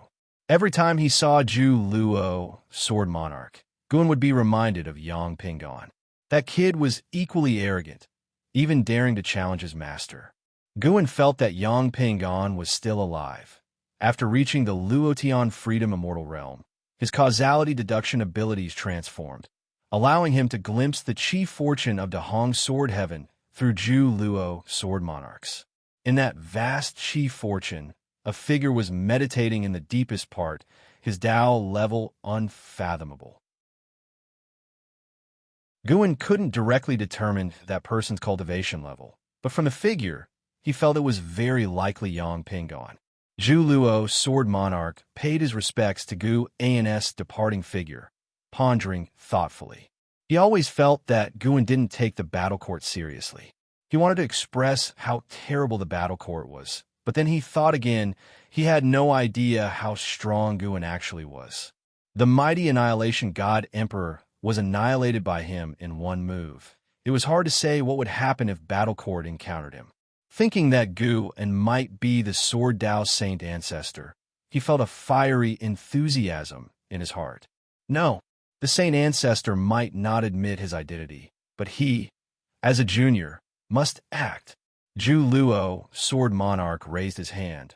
A burst of green light erupted, followed by a blossoming, ethereal green lotus. Chapter 470. Devouring Heaven and Earth after sending Yilan away. Gu An's life still continued. Although his heart was filled with melancholy, he did not stop striving to become stronger. Every 2 days, he would go out to gather medicinal herbs from various medicine valleys and take the opportunity to guide those guarding the valleys, leading a fulfilling life. As summer gave way to autumn, the desolate yellow slowly covered the rivers and mountains of the world. On this day, a man dressed in black descended from the sky and landed on a mountain peak at the edge of the third Medicine Valley. With black hair billowing and robes fluttering, he exuded an air of vigor. It was Leah. Returning after hundreds of years, he looked at the third Medicine Valley with profound emotions in his heart. His gaze swept across every corner of the third Medicine Valley, finding many places both familiar and foreign. When his eyes fell on a pavilion, a complex expression emerged on his face. Even though he had reached the Nirvana realm, facing an old friend of yesteryears still made him nervous. The thought of calling Gu in primordial ancestor made his face flush with heat. Despite having mentally prepared himself for centuries, his mood would fluctuate whenever he remembered. However, he reminded himself that without Gu's care, how could he have reached this day? Just the divine exotic city within him alone provided him with an invincible confidence. Taking a deep breath, Leah prepared to descend the mountain, when suddenly he saw two people rushing up the side. One was ahead of the other, and they quickly arrived in front of Leah. The blood prison great saint sized up Leah with a teasing look in his eyes. The one who followed, Long Qing, stopped and looked at Leah thoughtfully, then suddenly asked, "Could you be Marshal Uncle Leah?" Leah nodded slightly. He had some impression of Long Qing, though not very clear, but judging by the address, the latter should be Gu's disciple. "Master often talks about you," Long Qing said with a smile. "He says that you became a heavenly genius and got carried away, never coming back to see him." Long Qing was not particularly interested in Leah. He had only heard Gu and mention him occasionally. Hearing this, Li Ya's face darkened in an instant, and he snorted coldly. "Is that really what he said?" The blood prison great saint interrupted, saying, "Brat, have you forgotten me?" His first battle in the great heavenly spirit land had been against Li Ya and Zhang Buku, which led to his suppression for nearly 1,000 years. Although now it seemed a blessing in disguise, he always found Leah irritating, and whenever Leah returned to the valley and saw him transformed into the bull demon, he would mock him. In fact, when he was a bull, he felt that everyone was mocking him. To him, even their smiles seemed offensive. Li Ya's gaze settled on the blood prison great saint, scrutinizing him closely. Then, with a dramatic change in his expression, without saying another word, he raised his right hand, summoning the divine exotic city, which quickly enlarged and hung high in the sky. Long Qing also looked up, his mouth agape, astonished by the divine exotic city. His own chi strength was already formidable, but as someone who spent most of his time in the Supreme Sect, he rarely saw such supreme treasures. Leah fixated on the blood prison great saint, asking in a heavy voice, "What are you doing here?" The past blood prison great saint had been extremely violent, and although his appearance hadn't changed now, his demeanor was worlds apart, which was why Leah had not recognized him immediately. Remembering the battle from years ago, Leah inevitably thought of Zhang Buku, and his mood instantly turned to annoyance. Zhang Buku had always been a thorn in his side. He felt he had failed to take care of Zhang Buku, leading to the latter's current situation, where his whereabouts and life or death were unknown.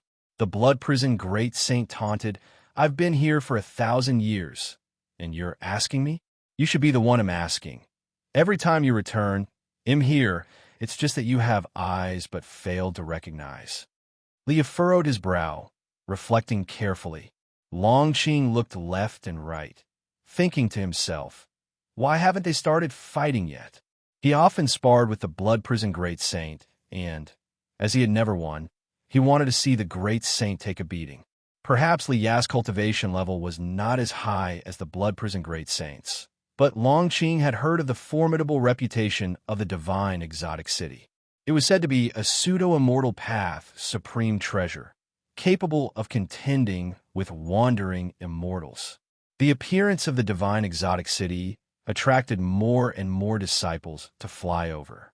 Leah calmed down and immediately retracted the divine exotic city into the palm of his hand. The blood prison great saint's appearance here meant he was no longer an enemy. At the very least, Guan had taken him in. Speaking of which, He held no grudges against the blood prison great saint. They had only fought over a chance opportunity back then, and he had been utterly defeated. An Xian flew over and landed on the edge of the cliff. She glared at the blood prison great saint and Long Qing for a moment before turning to Liya. She lifted her hand in a salute and said, "Marshal Uncle Liya, the master has been waiting for you for a long time. Please come with me." Liya remembered an Xian, and he was somewhat surprised. After many years, an Xian no longer resembled an ordinary woman. Her every movement carried the aura of a highly cultivated being. Comparing an Xian to those heavenly geniuses of the great sex, she was not much weaker, perhaps even possessing a unique charm. It seemed Guan was quite adept at mentoring disciples. That's what Liya thought as he recalled that Hao was also a disciple of Guan, which made his heart ache even more. His greatest rival in life was a disciple of Gu and the primordial ancestor he admired and was most grateful for. It seemed as though his entire life unfolded under Gu An's watch, and even though he was always getting hurt, he always managed to escape from the brink of death. As Liya pondered, he followed an Xian and left. Long Qing looked at the blood prison great saint and asked, "Did you two have a past grievance?" The blood prison great saint snorted disdainfully, "He's no threat to me." After he recounted the events of the past, Long Qing was full of emotion. The strongest being of a realm ascends, only to be humbled by mistaking a weakling with a strong backer, and ends up being taken as a mount. That was terrifying. Long Qing grew more reverent of the world, feeling that if the blood prison great saint had not encountered his master, he would probably be dead by now. Benevolent and magnanimous powerhouses like his master were rare. Boom, boom, boom. The dull roar of thunder, like fierce beasts of the wilderness roaring in unison, made the entire great heaven and earth oppressively heavy. On the barren land, corpses lay scattered everywhere, crisscrossed by gullies and fissures, with splotches of blood adorning the area. Countless cultivators and demons stood on the ground, most of them wounded, all gazing up at the darkened sky in despair. Above the churning black clouds, a figure shone with a dazzling golden light. He wore golden battle armor with a red sash around his waist, the breastplate adorned with a Qilin head that breathed out flames from its mouth and nose. Above this was a handsome yet indifferent face. This man wore a golden helm, radiating might and supremacy, with a golden big tripod floating behind him that trembled as dragon tails swished over the edge. The myriad creatures before him were no different from ants. He looked down upon the beings below, seemingly in search of something. A figure materialized out of thin air beside him, a woman in black with her hair hanging loosely, wearing a dark silver mask over her eyes, ghost-like in her appearance. "Emperor, the chief fortune of this realm has ceased, and its collapse is imminent. Shall we move on to the next great heaven and earth?" asked the woman in black, her voice pleasant to hear, yet cold in tone. The man in gold armor remained expressionless, his demeanor still indifferent. "Tell me, where might the descendants of the Long family be hiding, and does the sword Venerable Fudao have any relations with the Long family?" The woman in black answered, "As of now, there seems to be no connection. Sword Venerable Fudao shelters the beings of a great heavenly spirit land. Of course, it's also possible that the descendants of the Long family are hidden in the great heavenly spirit land, but that is an existence not even the divine emperor's incarnations can defeat. We cannot rashly proceed." The golden-armored man narrowed his eyes and huffed. A mere incarnation of the silent annihilation god emperor is just a Taoist hidden immortal, and even his physical body hasn't reached the true state of a Taoist hidden immortal. The woman in black didn't respond further. The man in golden armor lifted his hand, and the big tripod behind him trembled violently as dragon roars issued forth. In an instant, the sky twisted violently, and the land below began to shatter. Rocks and corpses flew into the air as countless beings started to cry out, the entire great heaven and earth plunging into chaos. Once I have devoured 100 great heaven and earths, I will be able to unlock the path of war. Then it won't matter where the Long family is hiding or whether Sword Venerable Fudao is connected to them. The battle court will destroy all who stand in the way, making our enemies suffer eternal damnation. The man in golden armor murmured to himself, as if speaking to his own heart. Clouds of thunder were sucked into the mouth of the big tripod, and everything in sight, stones, corpses, living beings, was pulled toward the golden big tripod, the view filled with despair and chaos.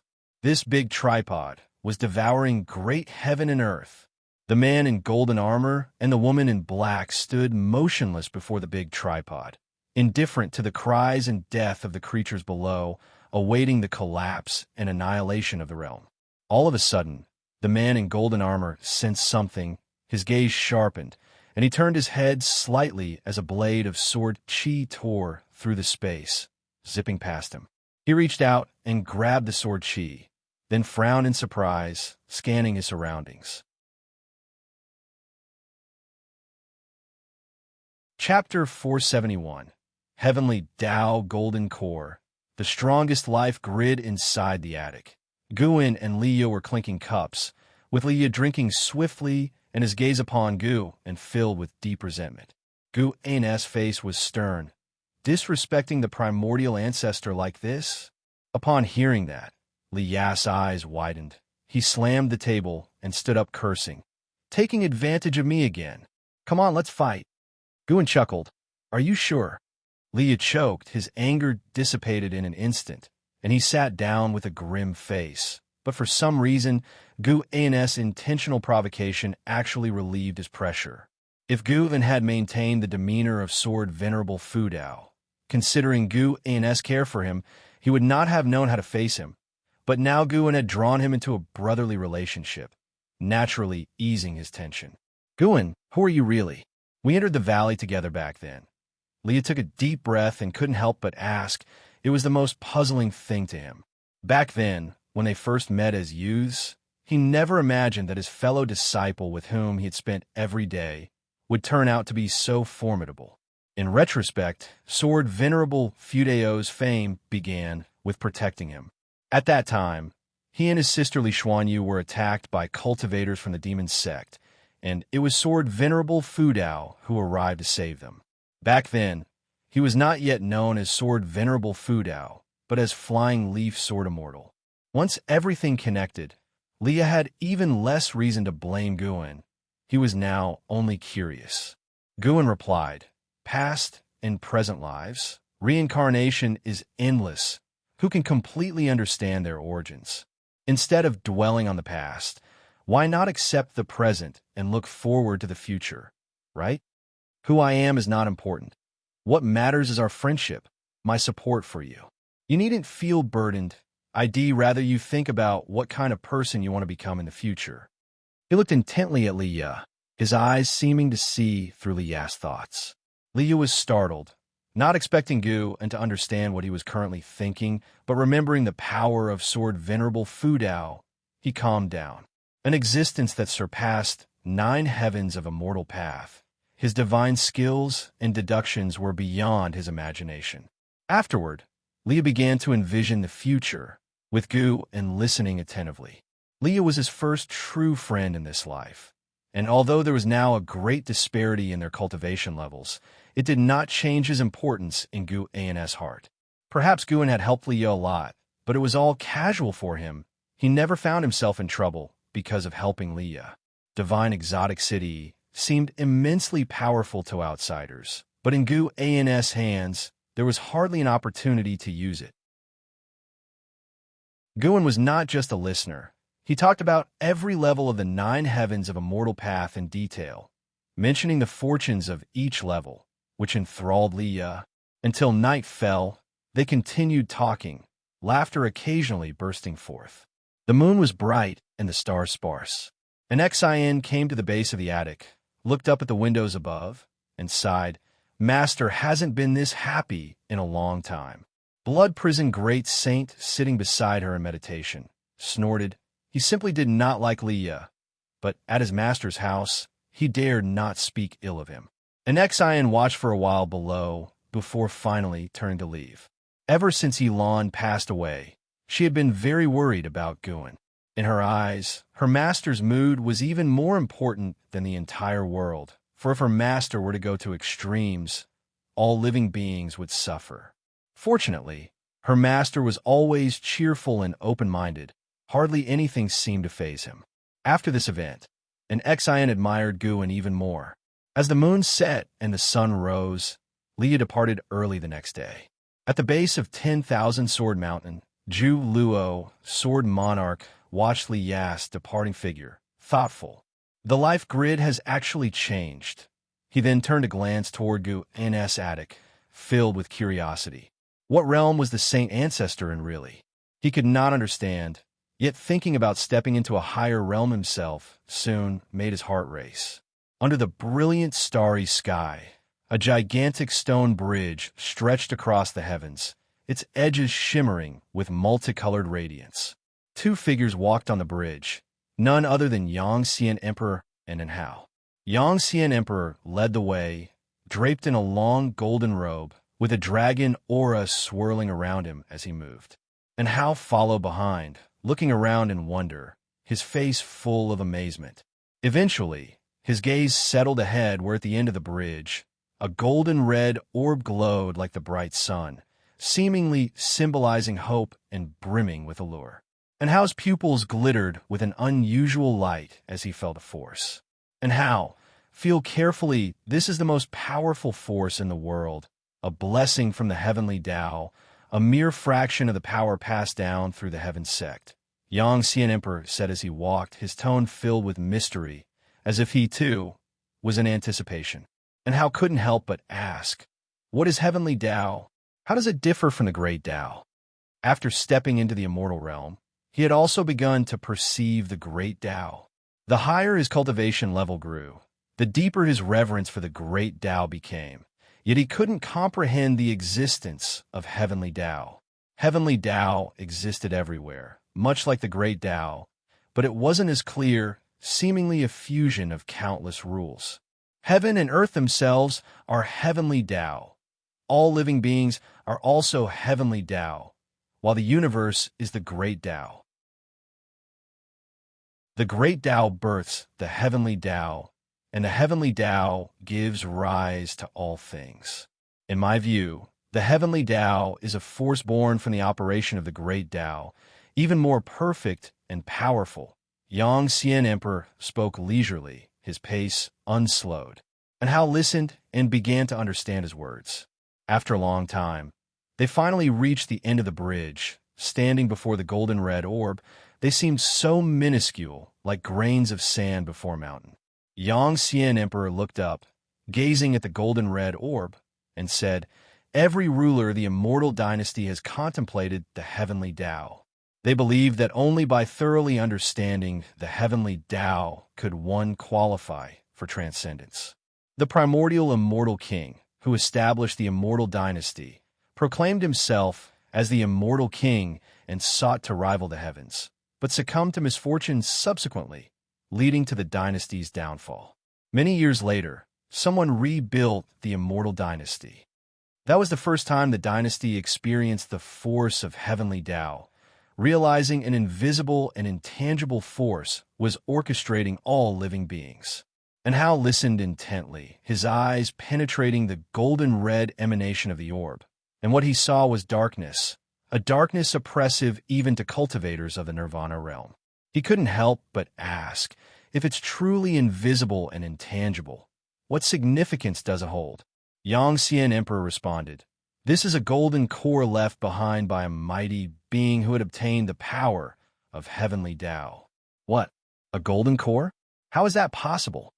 And Hao exclaimed in disbelief, his eyes widening. This didn't look like a golden core at all.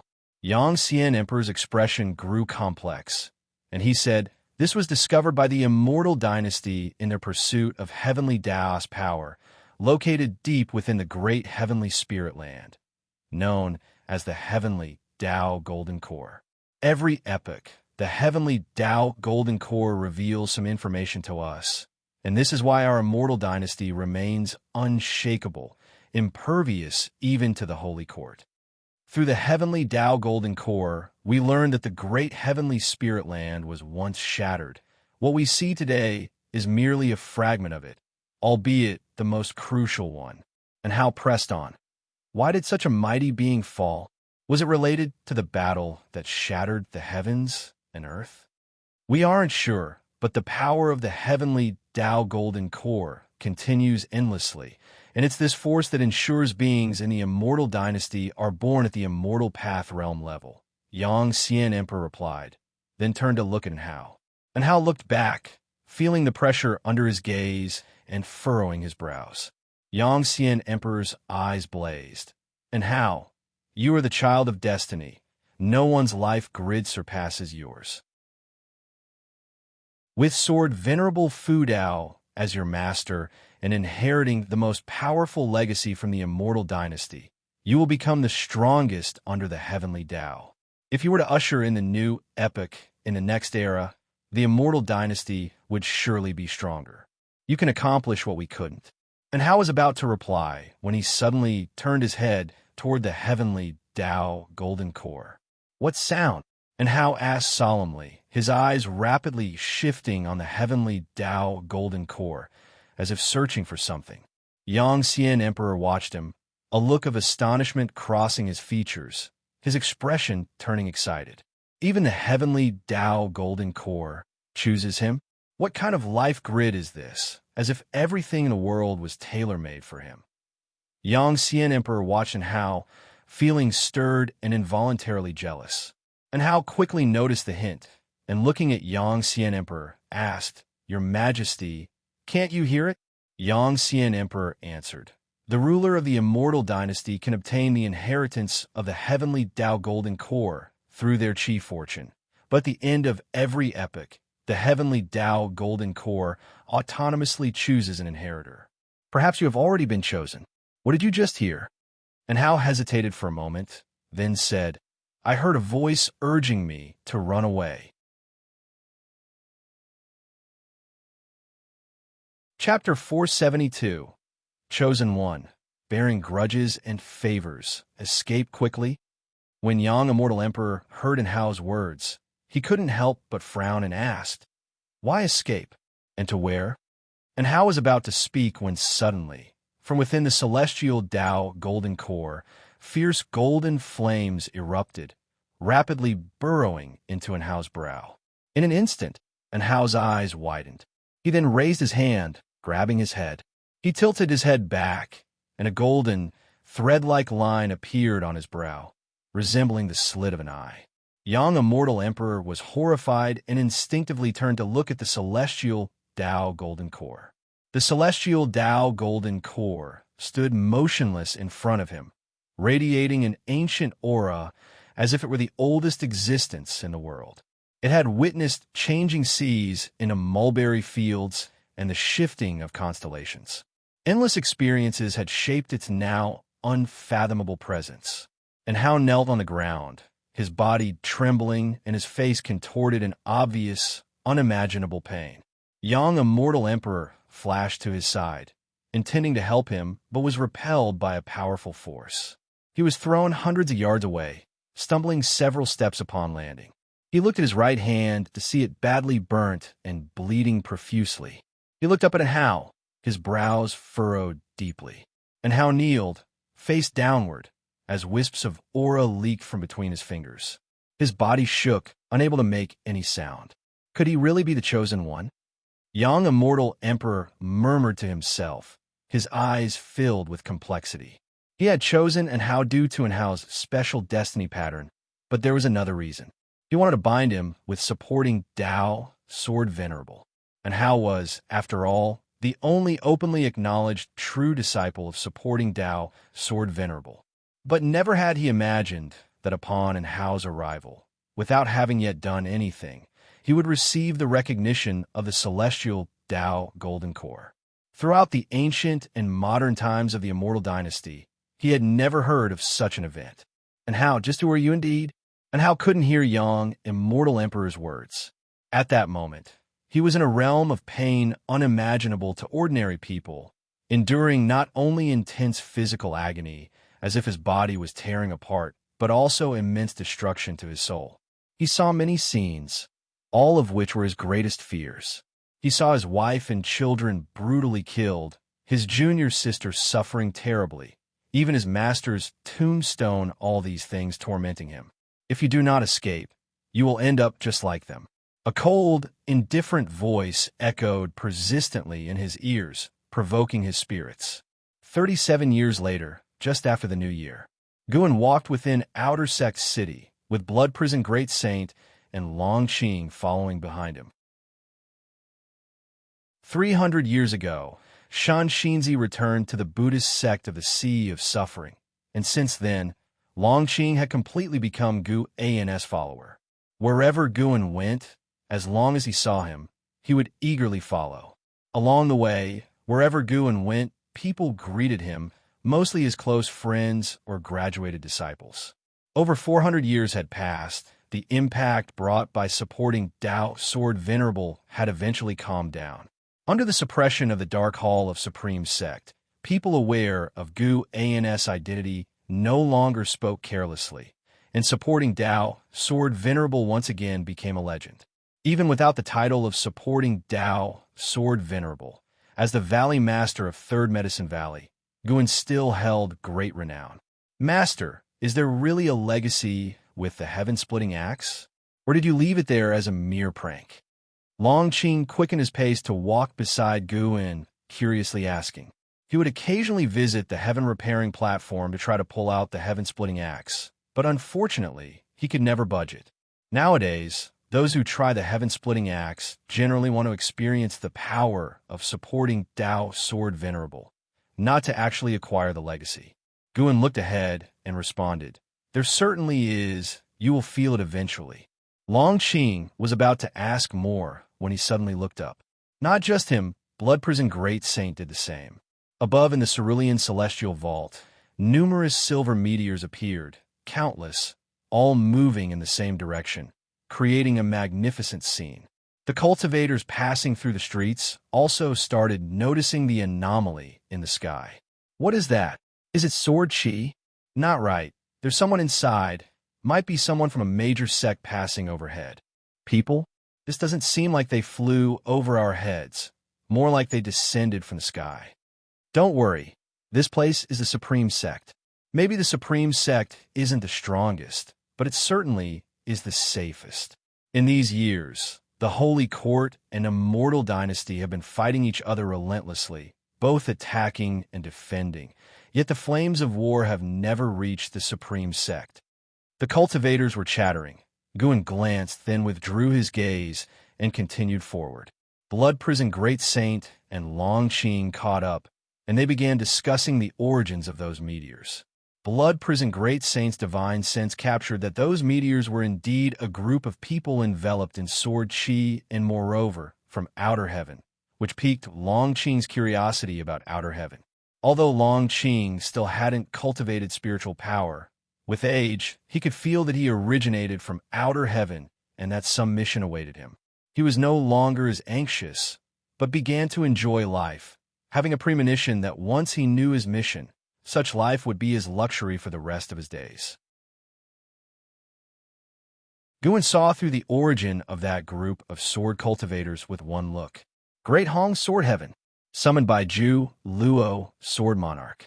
Great Hong Sword Heaven was ready to establish a sect in the seas near the Taitsong continent and support Guan at any time. Guan didn't care much about it. He was more concerned about another thing. That was, Xiaochuan's Tao Destruction Destiny Seal had appeared, meaning Xiaochuan was soon to be born in the celestial spirit great world. After many years, Guan finally awaited Xiaochuan. The thought of soon reuniting with his junior made Guan very happy. He even started humming a tune. Seeing his good mood, Long Qing boldly inquired about the origins of the sword cultivators they had just seen. There will be many opportunities to interact in the future, Guan casually answered, now even more so like an enlightened person, knowing everything but unwilling to say, letting others experience for themselves. Not to mention, this feeling of foreseeing the future and witnessing fate was pretty good. At the same time, among the mountains, a wooden house was situated halfway up the slope, and a couple stood in front of a cliff, gazing at the green mountains and blue waters. The woman held a baby in her arms, looking down at her son with worry visibly covering her beautiful face. She turned to her husband next to her and said, "Husband, you haven't named our child yet. You don't want to go back, do you?" Her husband, dressed in black with slightly grayed temples beside his handsome face, looked mature yet had a sense of vicissitude. "It's precisely because he was born that I must go back. Linger, you should understand. If we don't return, our family of 3 will never have peace. Those enemies will not let me go," the man in black said gravely. His name was Chun Luo, and his wife's name was Su Ling. As they spoke, they moved closer to each other. Su Ling rested her head on his shoulder, confusedly asking, "Is there truly no place for us within the sacred domain? What if we leave the sacred domain?" Chun Luo sighed. "It's more chaotic and dangerous outside. Without a support, even with our Mahayana realm cultivation levels, it's enormously difficult to protect our son. Let's go back. At worst, I will kneel and apologize to my mother.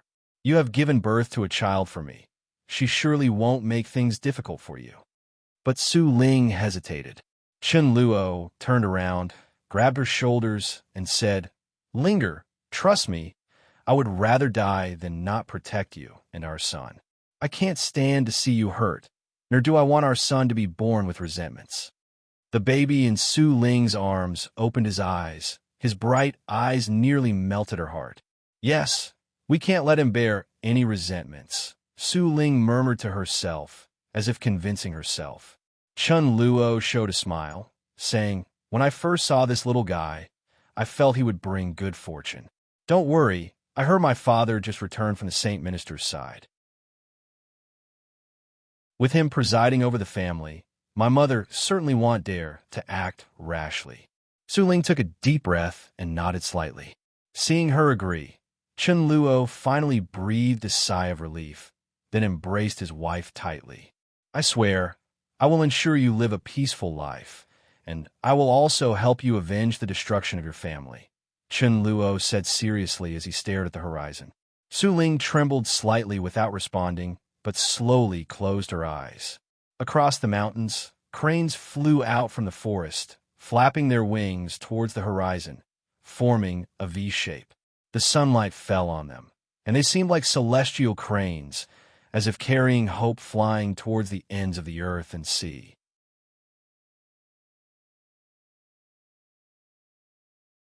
Chapter 473. The power from outer space. After wandering around the outer Sect city for half a day, Guan finally returned to the valley as dusk fell. The Blood Prison Great Saint and Long Qing were still discussing matters of the Great Hong, Sword Heaven Sword Cultivators, and it just so happened that many disciples inside the valley were also discussing it, so they joined the conversation. Perhaps it was because Guan enjoyed chatting, which led to everyone in the Third Medicine Valley loving to idle talk. Even the Ju Luo Sword Monarch would occasionally go to the dojo to play chess and chat, gradually taking on a human flavor. Back in the loft, Guan sat at the table. His mind, however, was on Xiaochuan. He looked and saw Xiaochuan's future life. This life, Xiaochuan was born into better circumstances than the last, with parents and a distinguished family heritage, and his talent was quite good as well. However, the blemish on an otherwise beautiful situation was that Xiaochuan's parents would die when he was young, casting a shadow over his childhood. After the death of his parents, his grandparents still cherished him, providing him with everything, but he always remembered his parents' vengeance.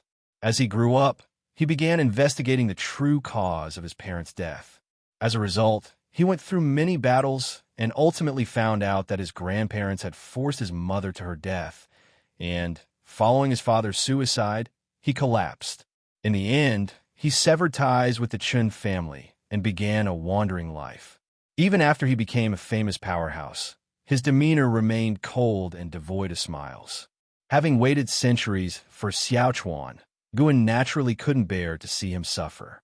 He immediately sent a message to Yang Jian, asking the Saint King to sort things out. Now, Yang Jian had restored his status as a Saint King, and his cultivation level was rapidly increasing until he would recover to become a Tao Void Profound Immortal. Because of Gu An's relationship, Yang Jian received great attention from the Holy Court, leading a battlefield, with his reputation spreading far and wide. With Yang Jian making a move, it was enough to smooth out all the troubles Xiaochuan's parents were currently facing. Life is like a game of chess. I hope you can walk out of the board on your own in this life. Guan picked up the fate pen and began to write, scripting a life. Summer passed, and autumn arrived. One day, Guan lay on a branch, reading a book, while instructing Zhu Shi in her cultivation. Zhu Shi sat cross-legged under the tree, her hands constantly changing, executing the mental method, her green robe fluttering with her chi force. The book Guan held was the theory of heaven. In recent years, the theory of heaven had first caused a stir, leading countless cultivators to vie for it. The other 8 true scriptures spread all over the world, creating many strong individuals. After obtaining the theory of heaven from Zhu Shi, Guan would study it whenever he had spare time.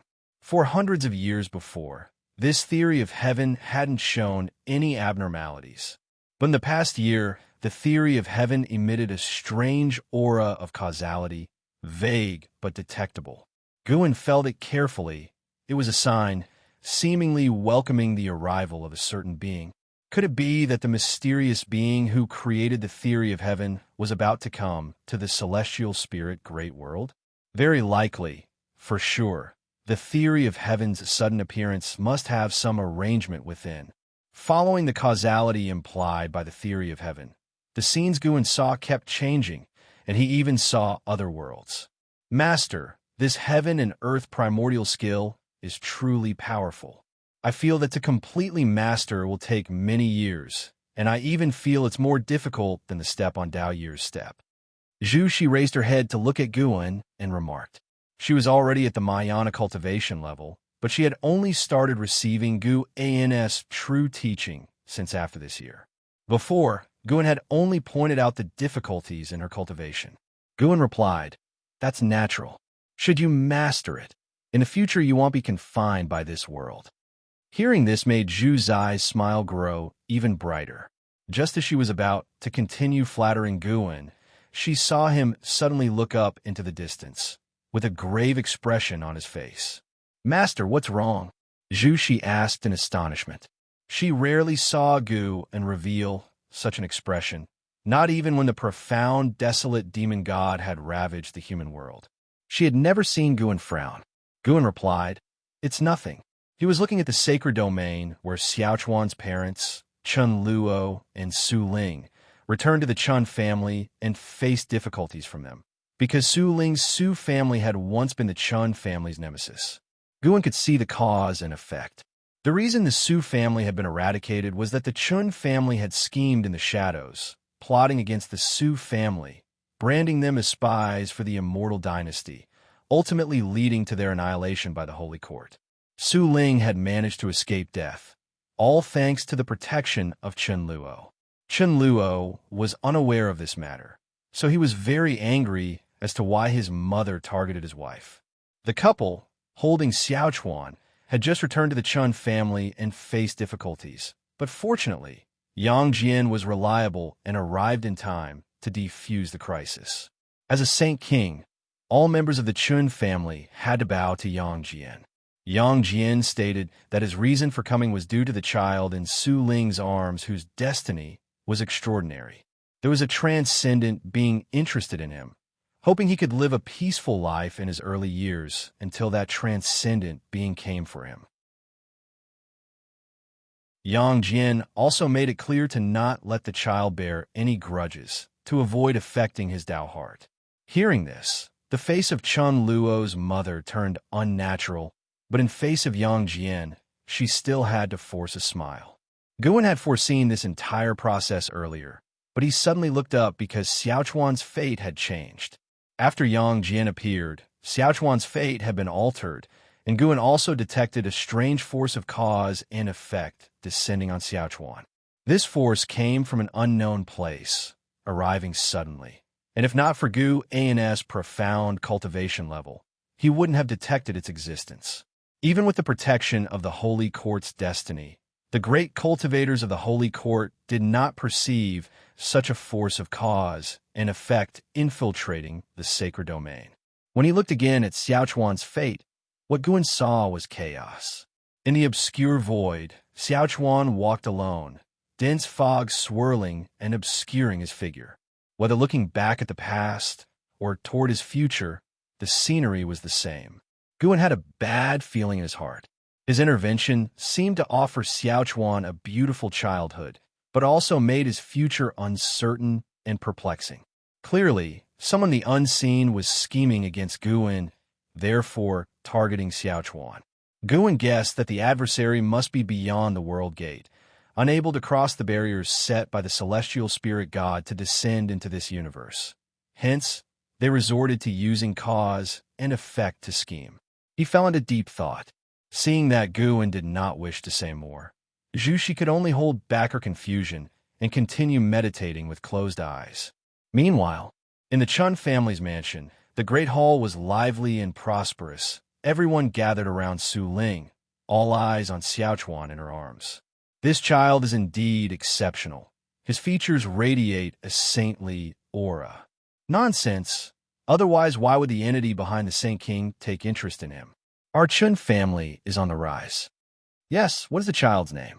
I could promise my daughter to him. You wish the child is destined for the great Tao. Keep your little ideas to yourself. Don't displease that great being by offending the Chun family. The Chun family cultivators kept praising Xiaochuan, and Su Ling's smile never ceased. She felt as if she were in a dream. This was completely different from what she had imagined before arriving, and she could only laugh foolishly. Chun Luo was also bemused, as he was complimenting Yang Jian along with his father and the elders of the house. Yang Jian sat in his chair, sipping tea while observing Xiaochuan, curious as to why his master had taken an interest in the boy. Just then, Su Ling's expression suddenly changed. Her mouth opened, her pupils contracted, and her body stiffened. Before the people around her could react, she suddenly dissolved into a pool of blood and spilled to the floor, with Xiaochuan following, dropping towards the ground. Yang Jian appeared out of nowhere, catching Xiaochuan. He looked in horror at the blood beside him, and the great hall instantly fell silent.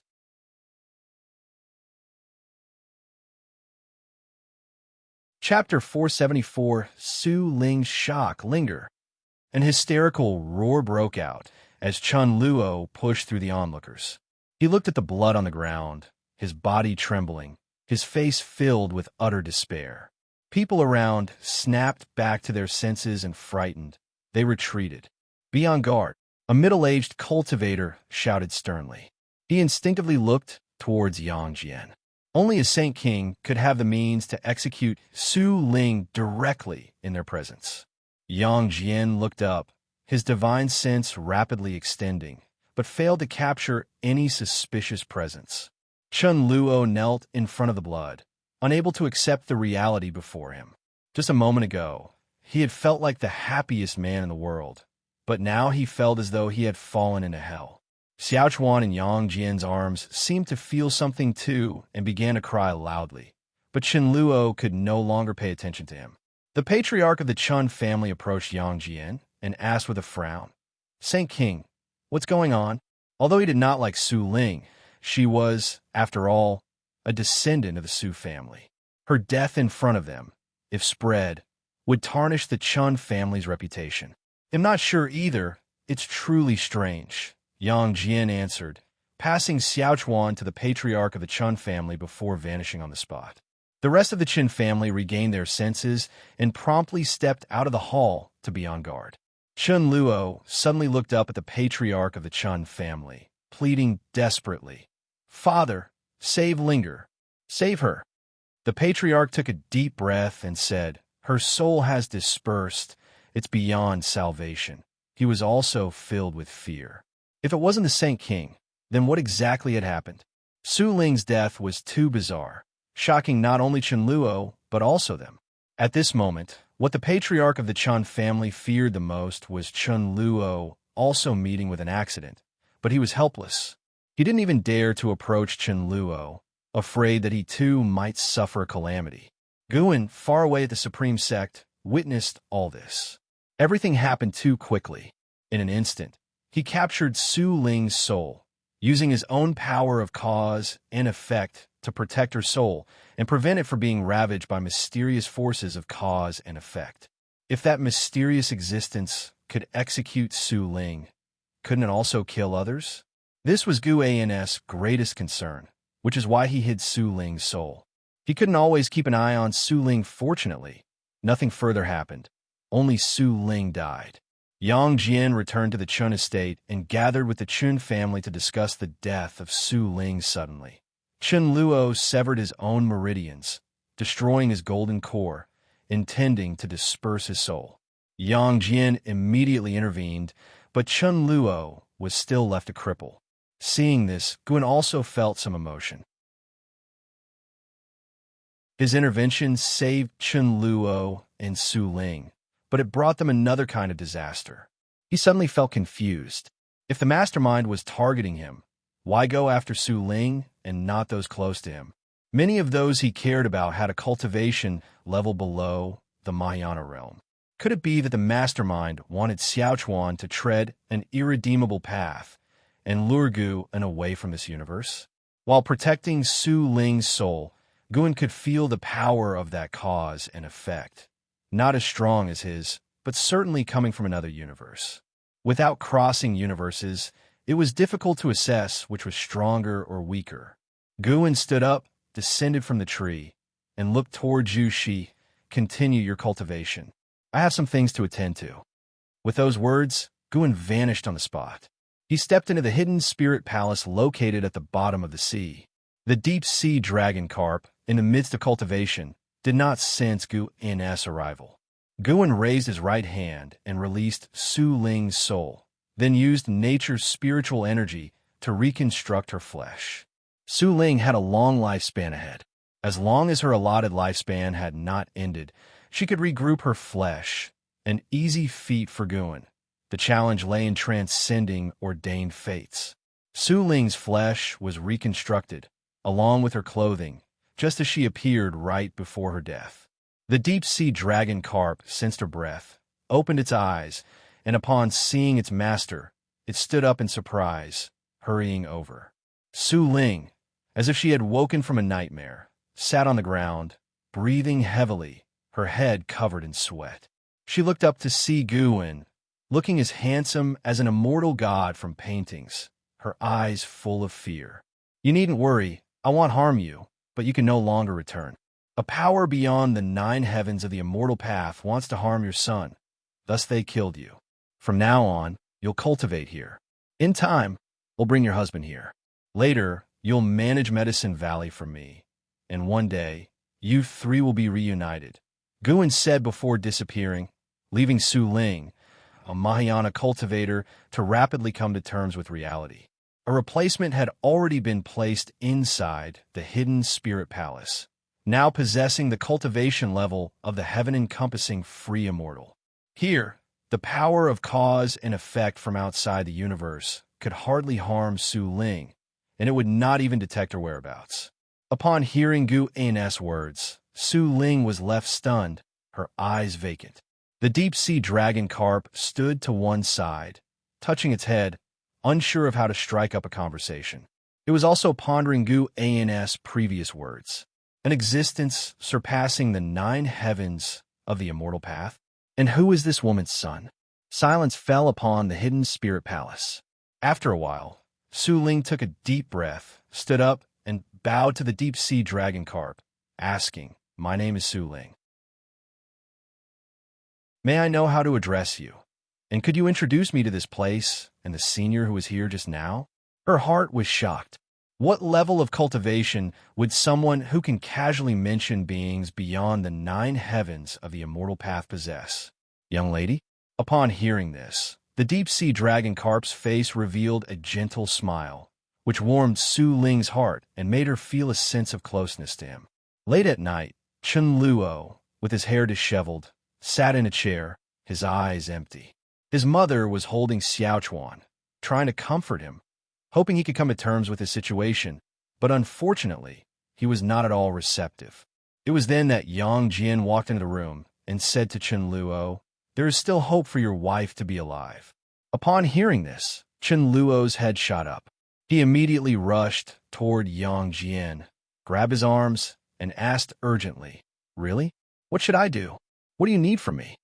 Yang Jian, with a serene expression, said, "Go to the supreme sect in the Taizong continent, and you will know what to do." As soon as he heard this, Chen Luo let go and ran straight for the door. Chen Luo's mother wanted to call out to him, but Yang Jian stopped her, suggesting with significant meaning, he has now lost all his cultivation, which is a good opportunity to temper him. Let him go to the supreme sect on his own. Do not assist him. Chen Luo's mother hesitated and asked, "Is it the supreme sect where the supporting Dao, Sword Venerable, is?" Yang Jian nodded slightly, and Chen Luo's mother immediately breathed a sigh of relief, even showing a hint of surprise in her eyes. The name of the supporting Dao, Sword Venerable, was one she had heard of, the saint who saved all living beings. Such an existence would not plot against her son. She couldn't help but look down at her grandson in her arms, wondering to herself, "My dear grandson, who exactly are you reincarnated from, that even the supporting Dao, Sword Venerable, would protect you?" Those who practice immortal cultivation always believe in past and present lives. Knowing that her grandson had a past life, she did not reject the idea. Instead, she liked him even more. Perhaps this grandson would bring a prosperous opportunity to the Chen family. It was winter, and snowflakes were fluttering down. Guan stood on the tower, watching the snow. Since Su Ling's mishap, he had always been watching over Xiaochuan.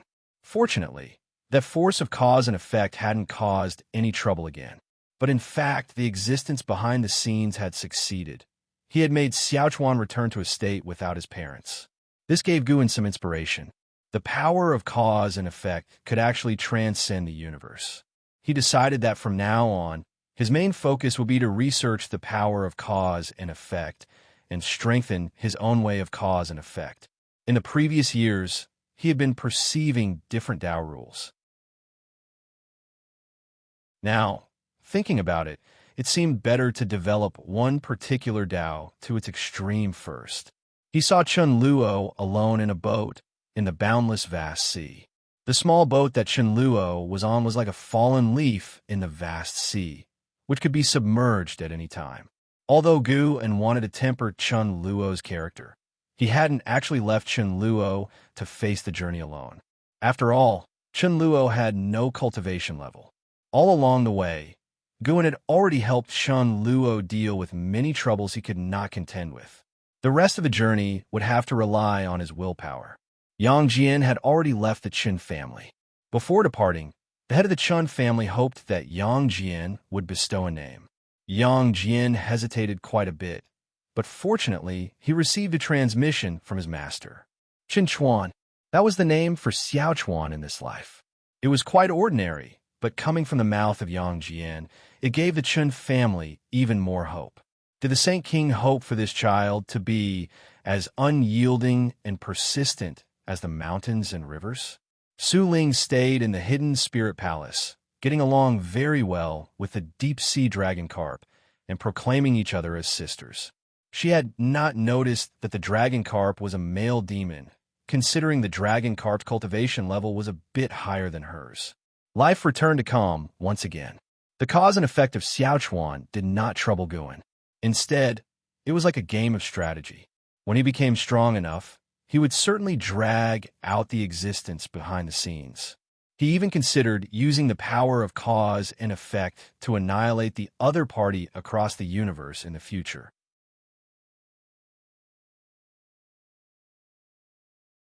Chapter 475, The Auspicious Celestial Horse, the book that governs life and death. Guan. A woman's voice came from downstairs, interrupting Guan's train of thought. He looked down to see Yu Ying standing below, waving at him. Yu Yingying's maximum lifespan was 5,000 years. Previously, because of the suppression by the heavenly demon's karma, her cultivation level couldn't grow. After Gu and helped her resolve the karma, she regained her inherent talent, and now her cultivation level had reached the 8th floor of the integration realm. Guan looked down at her and asked, "What's up?" Yu Yingying looked at him and said, "I'm getting ready to go back to the Star Sea congregations." "Just go. I've agreed," Guan replied with a smile. Ever since Gu An's identity had been exposed, various sects have been trying to curry favor with him, including the Star Sea congregations, and particularly Yu Yingying's family, who constantly sent her messages. She was quite irritated by this, so she decided to leave the Supreme Sect and go out on her own to experience the world. Returning to the Star Sea congregations was just a pretext. She planned to wander the endless lands. Guan certainly wouldn't stop her. Hearing Gu An's words, Yu Yingying hesitated. Looking up at Guan from downstairs, she felt that he was out of reach, and her heart found some relief. Since she was already prepared, why hesitate now? Guan could hear her heart's voice, but didn't say anything, just smiling as he watched her. "When I attain the cultivation level of the Immortal Tao, I will come back." Yu Yingying huffed, and with that, she bowed and left. Next to them, Blood Prison Great Saint, who was meditating under a tree, just glanced over before closing his eyes again to continue his cultivation. Guan watched Yu Yingying leave, feeling somewhat sentimental. No matter how much he behaved like before, the disparity in cultivation level always created an insurmountable barrier between him and the others. They were still as close as they had been, but compared to before, something was missing. Perhaps that was the price of becoming strong. Guan shifted his gaze back to appreciate the snowy landscape of Medicine Valley. It snowed every year, and if one observed carefully, they would realize that the snow's cape was different every year, like the intricate, interwoven karma of all beings, constantly changing. Guan recently had been contemplating creating his own divine power, a karma divine power, to kill enemies across space and time, making them unable to deduce his actions. Just like this winter snow that would eventually melt, leaving no trace. After saying farewell to an Exen, Long Qing, and the others, Yu Yingying left that very day. Her departure sparked some discussion among the disciples, but in the end, it didn't cause much of a stir in the Third Medicine Valley. Nowadays, the Third Medicine Valley had 7,000 disciples, along with many chess and painting enthusiasts, almost like a miniature immortal cultivation realm on its own. People were always coming and going, and Yu Yingying, even in this small realm, couldn't shine brightly. Her departure was destined to be forgotten quickly. The winter snow fell heavier by the minute, as if aiming to bury the vast earth itself. After the winter snow passed, spring arrived. For this year's spring festival, Guan left the valley early. He went to the world-excluding cave heaven to celebrate with the celestial demon child and her companions. In the past, he hadn't forgotten them, but celebrating with them had always happened after the spring festival. Guan sat under a tree, drinking, with the celestial demon child peeling fruit for him. They laughed together, watching Celestial Cyan and Tian perform, reenacting the battle between Sun Wukong and Air Lang God, complete with dialogue. Watching their performance, Guan felt they hadn't changed at all, and now reflecting on it, perhaps not all experience was beneficial. Of course, whether to gain experience or not was up to their choice. After Celestial Cyan and Tian finished their performance, the celestial demon child took the stage, showing off her divine skills. Even without Guan speaking, the three women could keep chattering nonstop, keeping the atmosphere warm and engaged. Gu An's heart grew more serene as he watched the celestial demon child, while contemplating his way of cause and effect. The way of cause and effect was something all cultivators were involved with. It was the simplest yet the hardest, which is why many practitioners, as their realms advanced, would research other great Taoists. The same way of cause and effect, what made Gu An's path different from other practitioners. After so many lifespans and rebirths, Gu An's accumulation of knowledge on the way of cause and effect was deep, What he lacked was creation. His Tao fruit had nurtured a path unique to him, and he had created his own great divine power exclusive to him, the longevity true words. Longevity true words, using language to determine fate, made use of the way of cause and effect. Guan looked at the fate pen on the table. He had a pen that could utter the words of karma. Did he really need a book too? Speaking of which, in his life, he had an inseparable destiny with writing books. He had written many books, some where he copied classical Wuxia texts, and some he created himself. If he could write the way of cause and effect into the books, would it be feasible?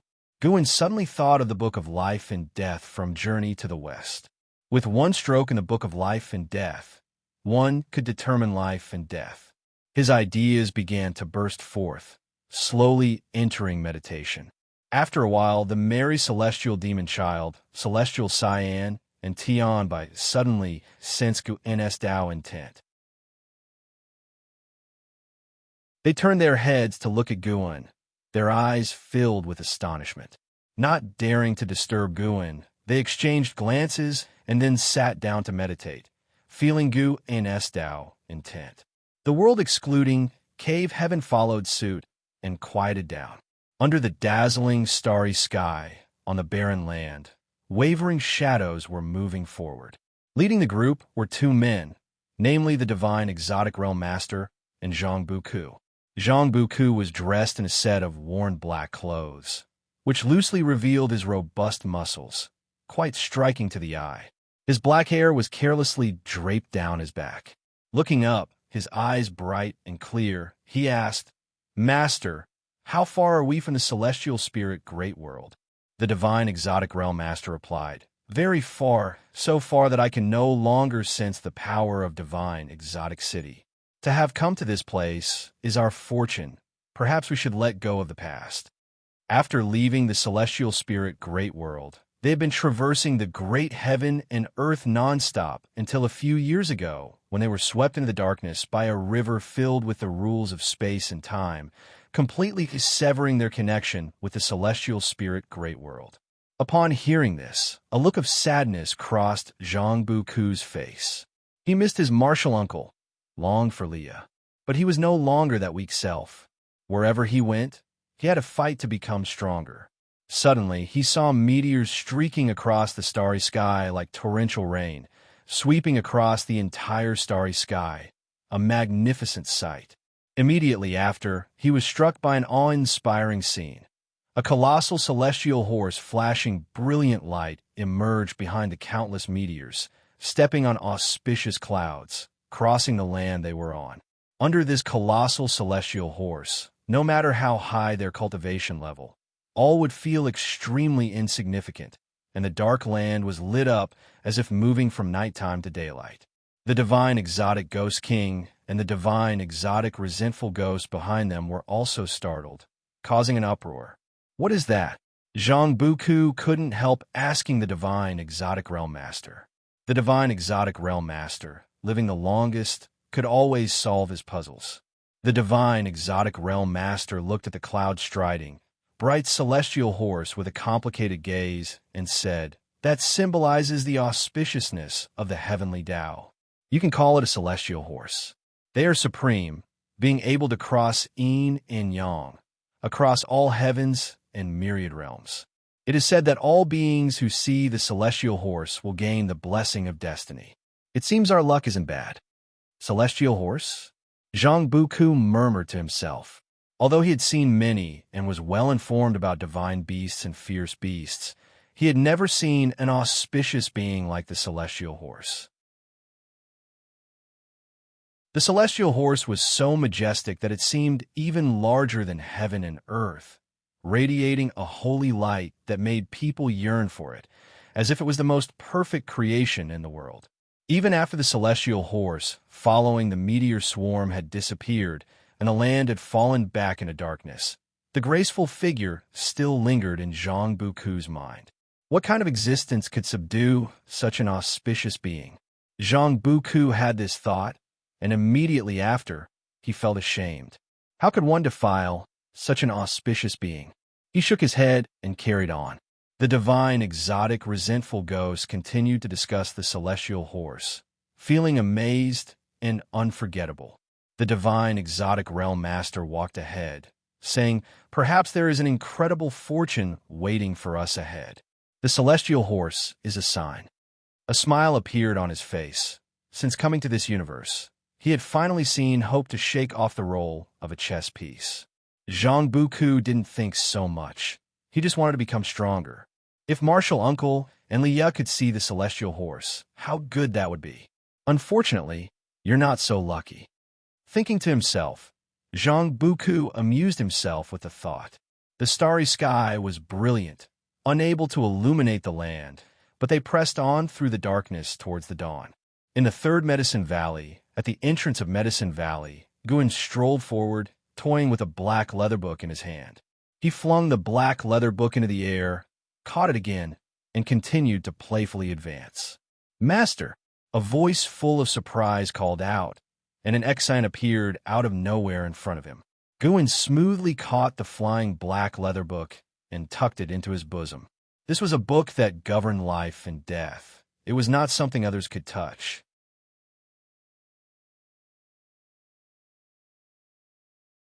Chapter 476. Legend of the Sword God. Master, where on earth did you go? How could you disappear for a year without a word? An Exane glared at Guan, complaining, yet her eyes were filled with delight. Guan gave her a look and said, "It's just 1 year. In our sect, when great cultivators go into seclusion or leave, isn't it for decades or even centuries? Look at you. Without me around, can't you manage Medicine Valley anymore?" He had been in a world-excluding cave heaven, absorbed in enlightenment, sitting for a year, worrying not only in Exin, but also the profound, mysterious Zhenren of the North Sea mountain ridge. The folks in End of the World Valley, on the other hand, didn't show much reaction. After all, that Medicine Valley belonged to Li Xiandao, and Guan was just overseeing it. Third Medicine Valley and Profound Valley were also not in disarray.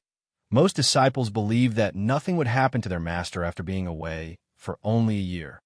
Who in this world could hurt their master? The reason for Nzin's panic wasn't fear that something had happened to Guan. She was just afraid that Guan might leave the celestial spirit great world. She had heard that beyond the sky lay an even vaster world where many great cultivators never returned, pursuing their own great Tao. For someone with cultivation like her master's, staying in celestial spirit great world was only good for tempering the heart. It offered no other benefits to him. Having followed her master for so long, an Xin certainly didn't want to be abandoned. People are only scared. It's because you didn't even mention it. An Xin said with a hint of melancholy. Guan, who held affection for his disciple as if she were his own daughter, didn't continue to tease her, but assured her, "Don't worry. If Master really were to leave, I would tell you, and if you wish to follow, I would take you with me." Upon hearing this, Nzin's face lit up with joy. She clung to Guan's arm, pulling him toward the valley, and, at the same time, she recounted the events that had taken place in Third Medicine Valley during the year. With so many people in Medicine Valley, conflicts and amusing incidents happened every day, and Xian spoke of nothing significant, and Guan listened carefully. After listening, the only thing that really mattered to Guan was that profound celestial intent had returned and had brought a bunch of books he liked. When talking about this, an Xian looked at Guan with scrutiny. If not for the fact that Guan could hear her thoughts, he might have suspected she had used divine sense to peek. Along the way, every disciple and cultivator who saw Guan greeted him excitedly and paid their respects, causing quite a stir before Guan finally returned to his loft. He sat at his desk, took out the black-covered book he had been holding, and placed it on the desk. The cover showed black scale armor patterns which felt textured, mysterious, and bizarre, quite unsettling to behold. Because it was a cause and effect treasure, Guan had purposely fashioned an imposing appearance for it. Different from the Immortal Path ultimate treasure, the Fate Pen, this treasure was shaped by the Tao intent of the heaven-encompassing free immortal. Its tier was higher, and having just taken shape, it could still grow. It needed Gu and to continuously nourish it with the way of cause and effect. Now, what Gu needed to do was to inscribe it with a name.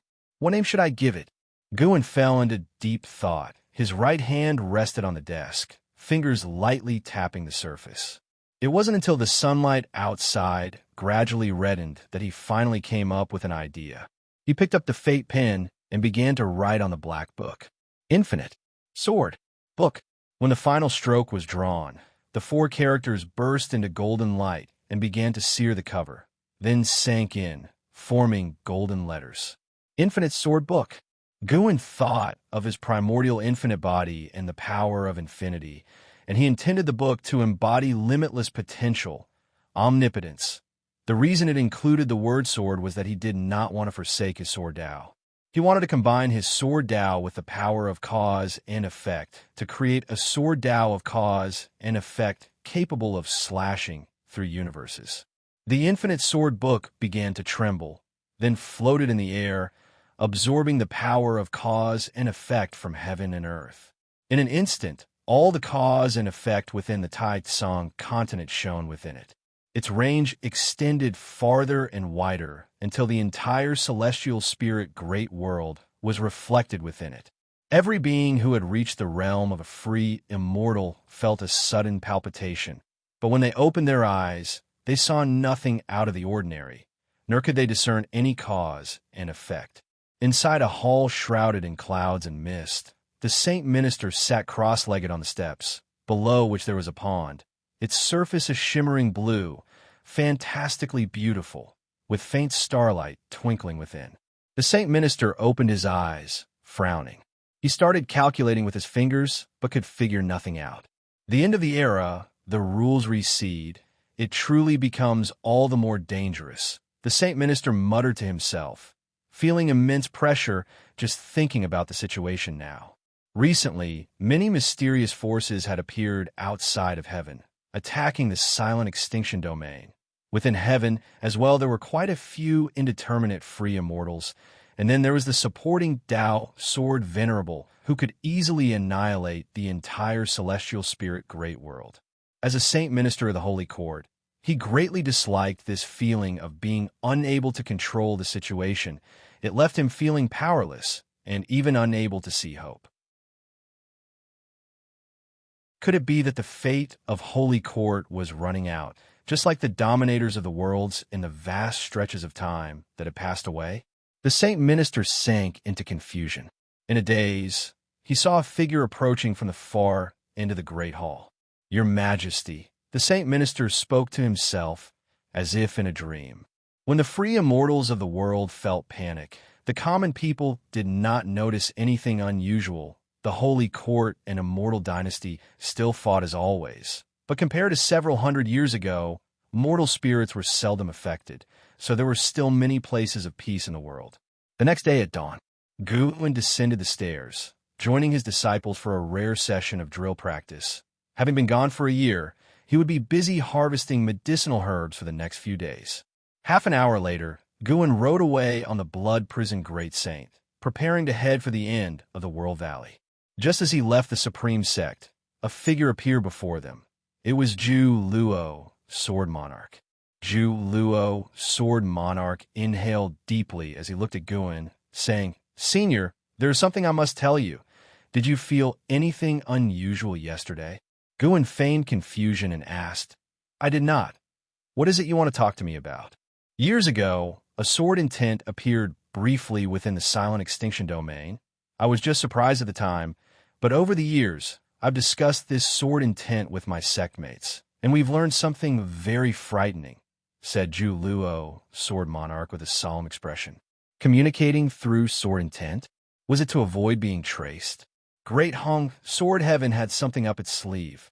Gu pondered while pressing for more information. What is it exactly? The blood prison Great Saint, who had taken on the form of a bull, also showed a curious expression. He knew Zhu Luo, Sword Monarch's cultivation level was profound, so he never provoked him. Zhu Luo, Sword Monarch, hesitated for a moment before saying, "This matter involves the secrets of Great Hong, Sword Heaven. The primordial ancestor who created the Great Hong Sword Heaven is hailed as the sword god by the Great Hong realm. He is also the only true disciple of the Sword Dao Saint Ancestor, the only being who has ever defeated the Sword Dao Saint Ancestor. After the Sword Dao Saint Ancestor's fall, his temperament changed drastically. To enhance the Sword Dao, he started to take extreme measures, madly devouring sword intent and Sword Dao, rapidly growing stronger, and even at one point became a public enemy of the universe, provoking several great worlds to join forces against him. He has disappeared for many years, his life and death unknown. The sword intent that flashed past years ago was very complex. It made me feel disorderly, terrifying, and agitated. Only his sword intent could match, and yesterday, I and my sect mates, the free immortals, all felt a quiver in our hearts, suspecting that the sword god might have reappeared in the world. He might even be targeting you. With that, Zhu Luo Sword Monarch looked at Guan with a tense expression. This kid feared neither heaven nor earth. It was the first time Guan had seen him so wary of someone, even more so than of the battle court. Guan asked, compared to the divine emperor of the silent extinction domain, how does the sword god of your great Hong, sword heaven measure up? Zhu Luo Sword Monarch had mentioned the sword intent, which Guan had also felt. It was very fierce and disappeared quickly, likely having entered into the river of Sword Dao. The river of Sword Dao is a manifestation of the rules, residing on another plane, independent of the universe. He had not expected that the master of that sword intent was the sword god, Yang Pingon. If what Zhu Luo Sword Monarch said was true, then it was indeed a possibility because Guan had also sensed that the sword intent was very complex, even carrying a hint of demonic possession. Zhu Luo Sword Monarch shook his head, saying, "How could I know such comparisons? It's beyond my level." Guan laughed, saying, "All right, I'm aware now. You may step aside." Hearing this, Zhu Luo Sword Monarch hurriedly made way. The blood prison great saint lifted his hooves, marching forward. Zhu Luo Sword Monarch watched as Gu An's figure receded into the distance. Seeing his nonchalant demeanor, he became even more convinced that Gu An was the Sword Dao Saint Ancestor. The legend says the Sword God defeated the Sword Dao Saint Ancestor. But how can the Saint Ancestor not take the Sword God seriously? Could the stories be fabricated? Zhu Luo Sword Monarch secretly contemplated, feeling it was very likely. After all, it was the Sword God who founded the Great Hong Sword Heaven, not the Sword Dao Saint Ancestor. The successive sword masters of Great Hong Sword Heaven naturally wished for it to be the strongest, so they would intentionally exalt their founding teacher. The thought that the Sword God and the Sword Dao Saint Ancestor might duel again dispelled Zhu Luo Sword Monarch's nervousness, replaced instead by excitement.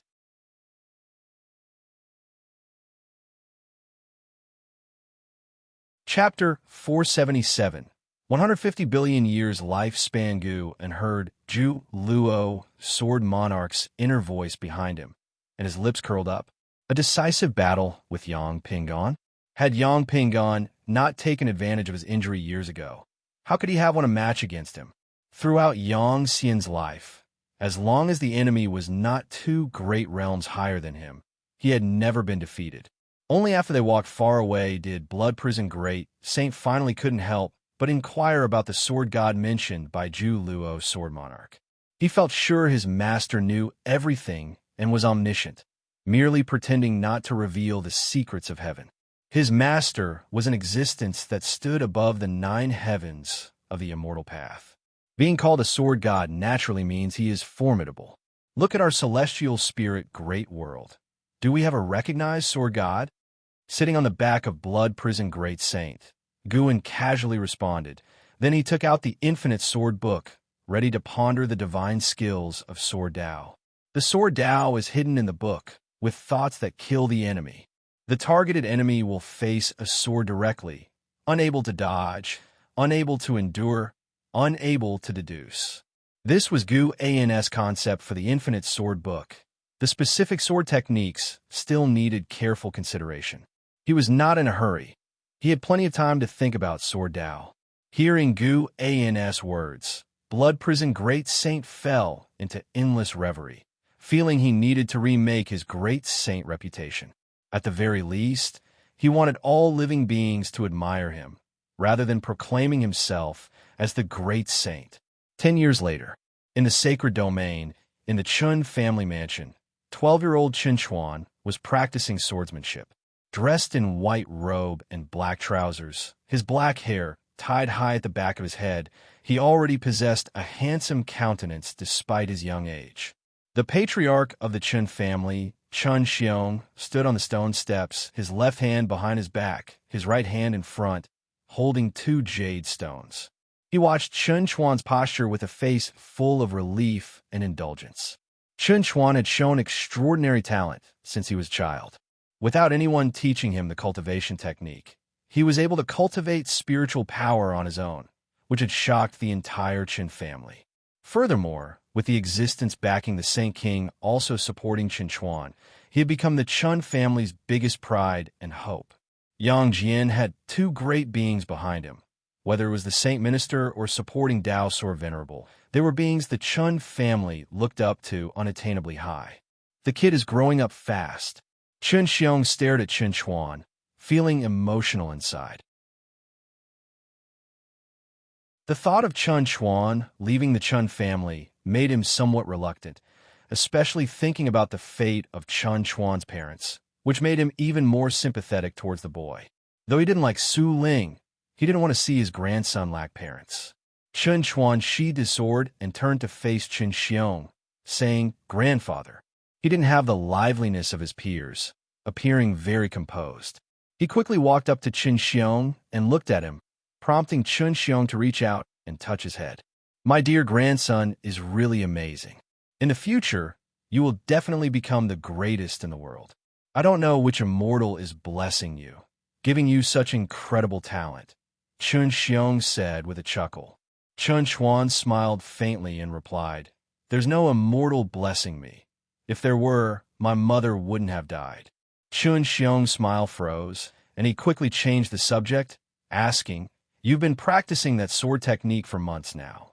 You've mastered the moves, so why continue practicing?" Chen Chuan responded, "During the process of practicing, I have gained many insights. Although it's the same sword techniques, I can perceive other sword techniques during the practice." Chen Xiong was secretly amazed, wondering about the mysterious depth of the sword technique left by the Saint King. He had also seen the sword technique left by Yang Jian and thought it was just an ordinary beginner sword technique, but he still listened to Yang Jian's advice and let Chen Chuan practice it. "Really?" Chen Xiong asked, delighted. "Could this be a test left by the Saint King? Does this mean Chen Chuan has already passed the test?" His eyes grew brighter, feeling that Chen Chuan was an unprecedented genius for the Chen family, capable of bringing transformation to the family.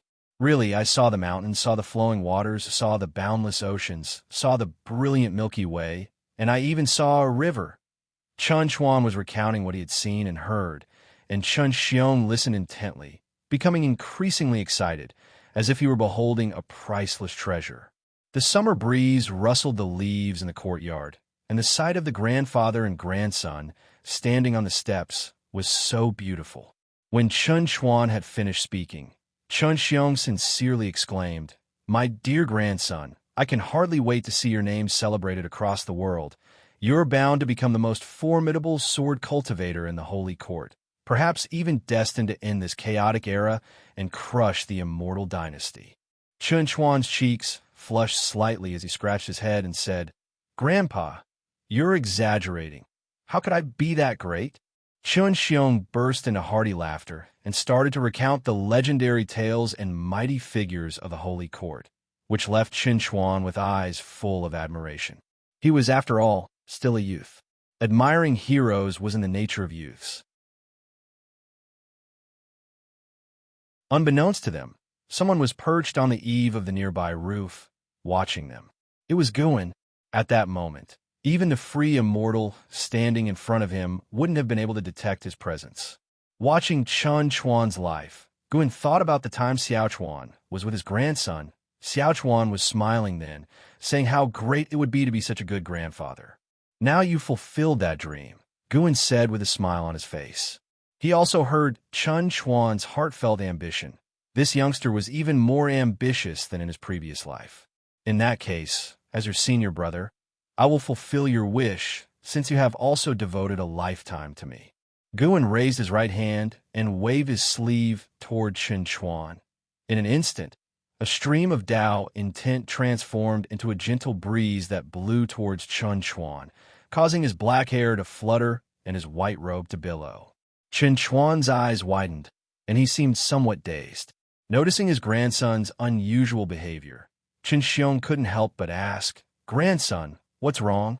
Chun Chuan subconsciously replied, "Nothing, I just had a new insight." "Really?" "Then continue pondering. Grandpa shouldn't disturb your cultivation." Chun Xiong hastily moved aside. Seeing this, Chun Chuan immediately closed his eyes and immersed himself in his own insights. Chun Xiong stepped back 10 paces, watching him, and he too seemed somewhat dazed. In Chun Xiong's eyes, the sunlight on Chun Chuan's body became even brighter, like the legendary immortals, on the brink of ascension at any moment. Guan was still standing on the roof, looking down at Chun Chuan. Suddenly, Sword Gu Ming harbors hostility towards you. Filled with the intent to kill, would you like to employ lifespan detection? Guan raised an eyebrow.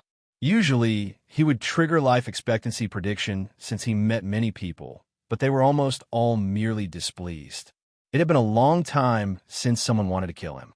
Interesting. He immediately chose to employ lifespan detection. Sword Guming, mid-stage in Zizai Immortal Realm 318,726,309/15 billion/15 billion. 15 billion years lifespan? Xian Tian, free immortal. Gu An's divine sense swept across the universe in an instant, not capturing the Xian Tian free immortal. Silent Extinction Domain indeed had free immortals, but they could be counted on one hand, all secluded from the world. Could this person be from outside the universe? Guan pondered briefly, then flash stepped back to the hidden spirit palace. The moment he landed, he pulled out the infinite sword book from his bosom.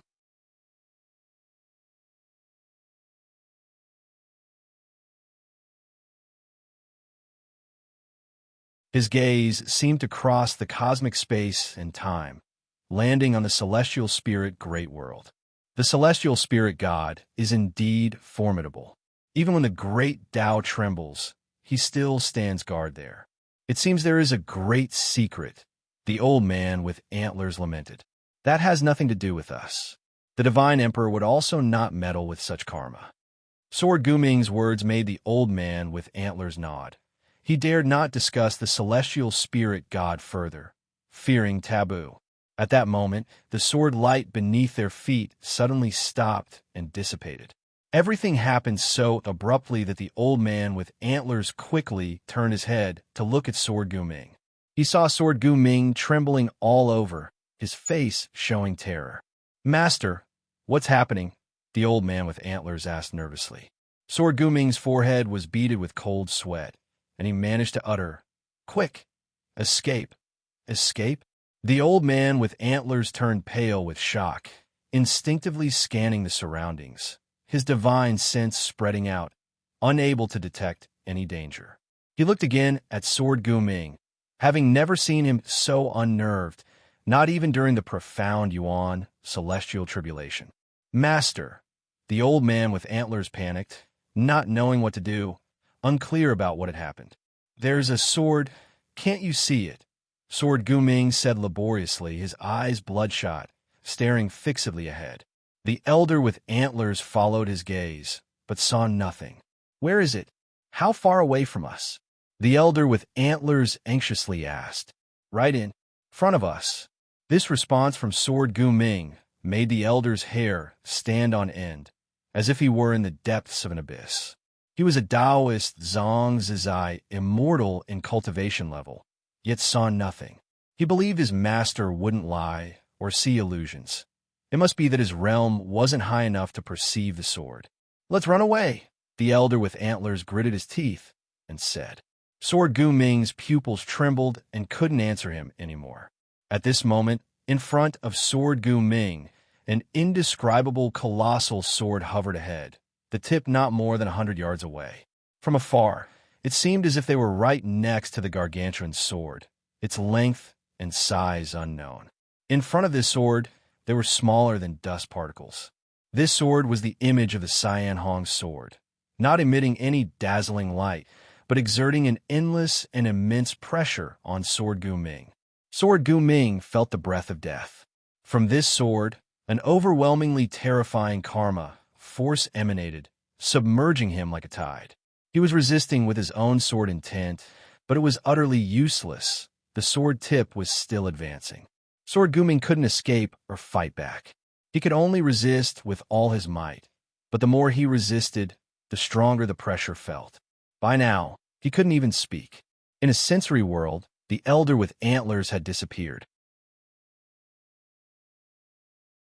Seeing that Sword Gu Ming couldn't respond, the elder with antlers' body shook even more intensely, fueling his panic. What kind of power could push his master to such a state? He was caught in an inner struggle.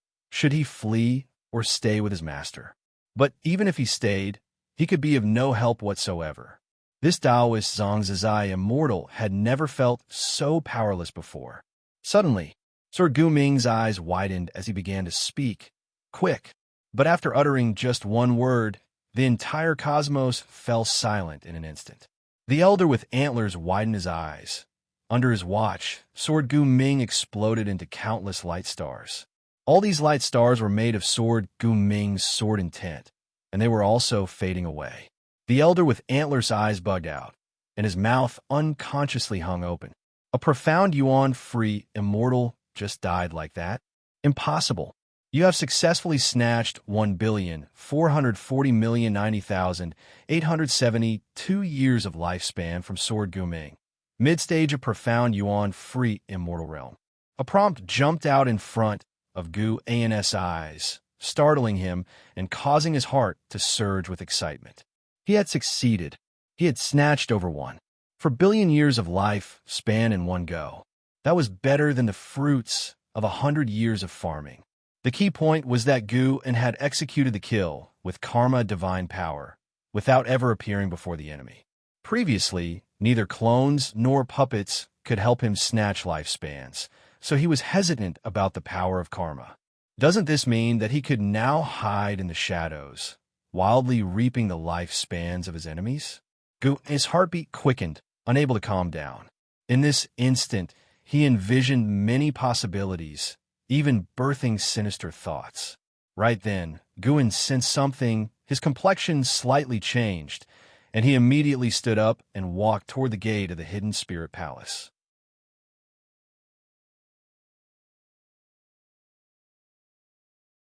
Chapter 479. Battling against the heavens after entering the hidden spirit palace. Guan flashed to the center of the grand hall and sat down to meditate, beginning to cultivate energy. He felt a strange power trying to harm him. It was somewhat like the way of cause and effect, but more terrifying than that. Guan used his own power of the way of cause and effect to resist, but he couldn't neutralize this eerie force quickly. As time passed, Guan gradually understood this eerie force. It was karma retribution. It seemed that there was some power in the cosmos maintaining balance over those who used the way of cause and effect to prevent the collapse of order. Though the way of cause and effect is one of the 3,000 great Tao, it has the ability to influence all Tao, involving time, reincarnation, life and death, and so on. A small change in cause and effect could overturn the past. Without suppression, the way of cause and effect would be tantamount to the strongest Tao. But in fact, the 3,000 great Tao are all equal, with no distinctions of strong or weak, depending only on the cultivator's achievement in their respective Tao. The stronger the force of cause and effect used, the greater the karma retribution suffered. Guan opened his eyes and pulled up his attribute panel to check. He found that his lifespan was decreasing, yet his lifespan had already been the number he had seized, which was now 54 billion years. While cultivating energy, he waited. karma retribution couldn't possibly deduct his 14 billion years of lifespan, could it?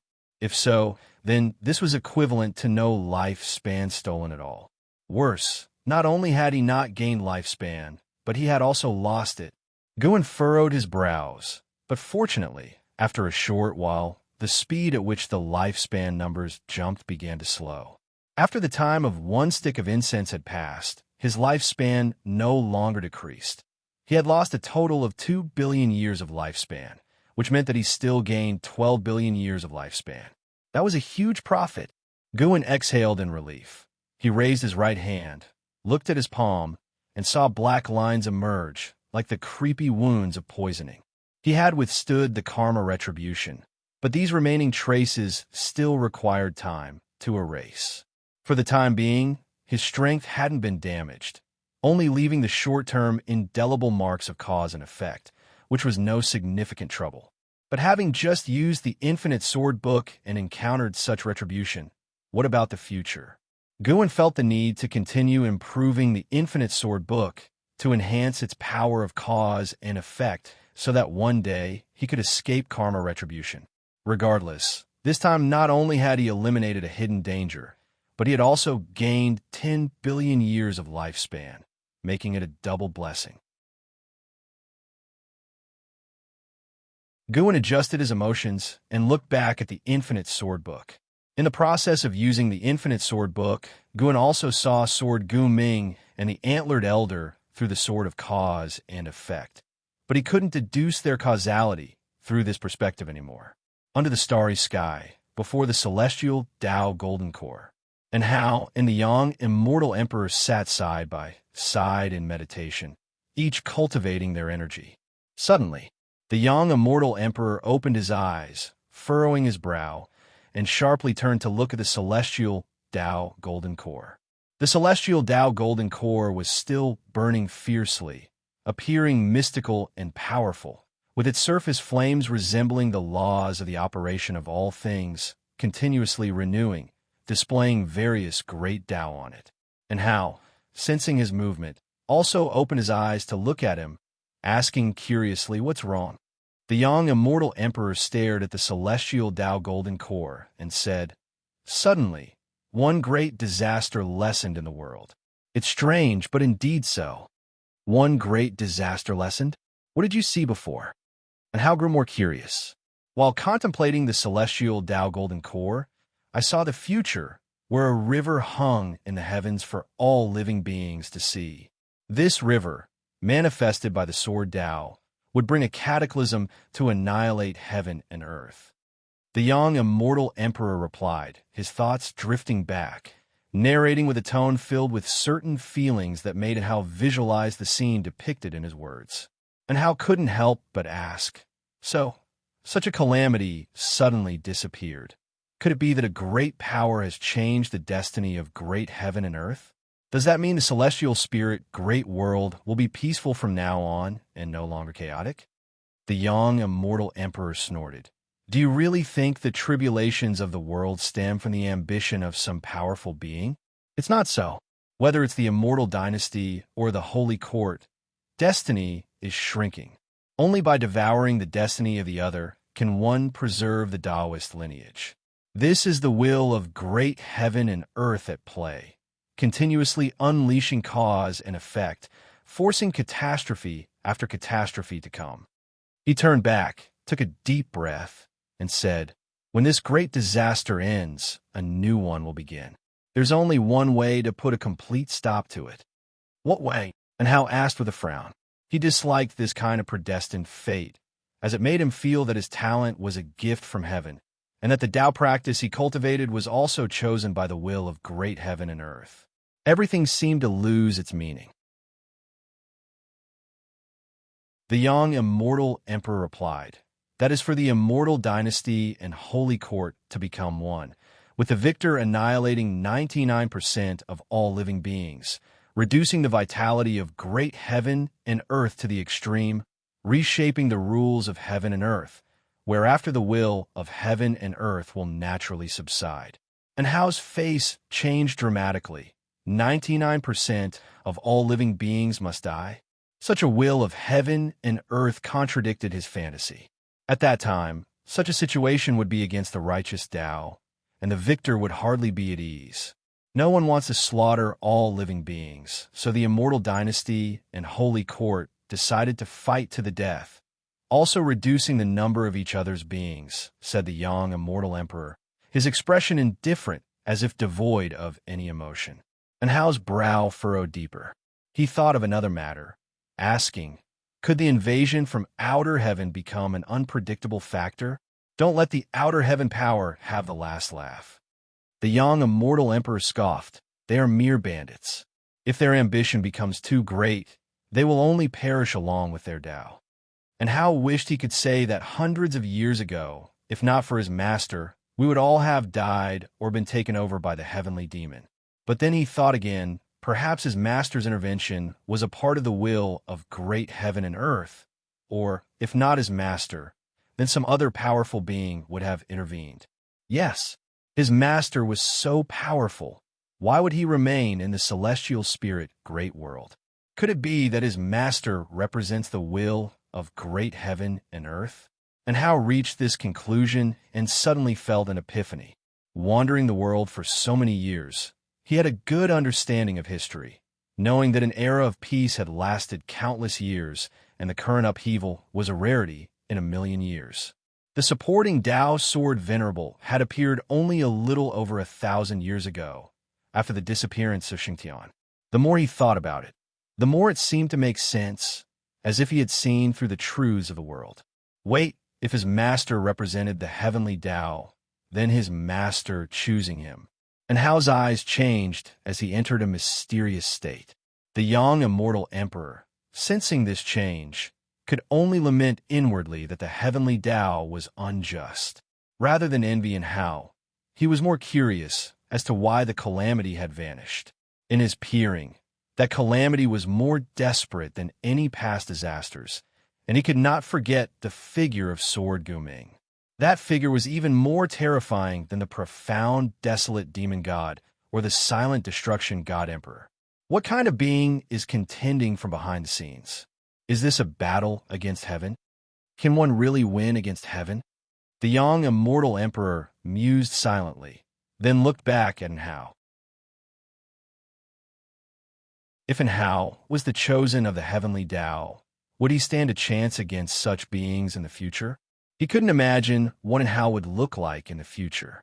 When autumn came, within Profound Valley, Guan sat on a cliff, watching Xianxia and Xianxia engage in combat in the sky before him. Both had reached the level of profound heart realm. When Xianxia first arrived, he was just a teenager, barely 20 years old, and now he was nearing 1,000.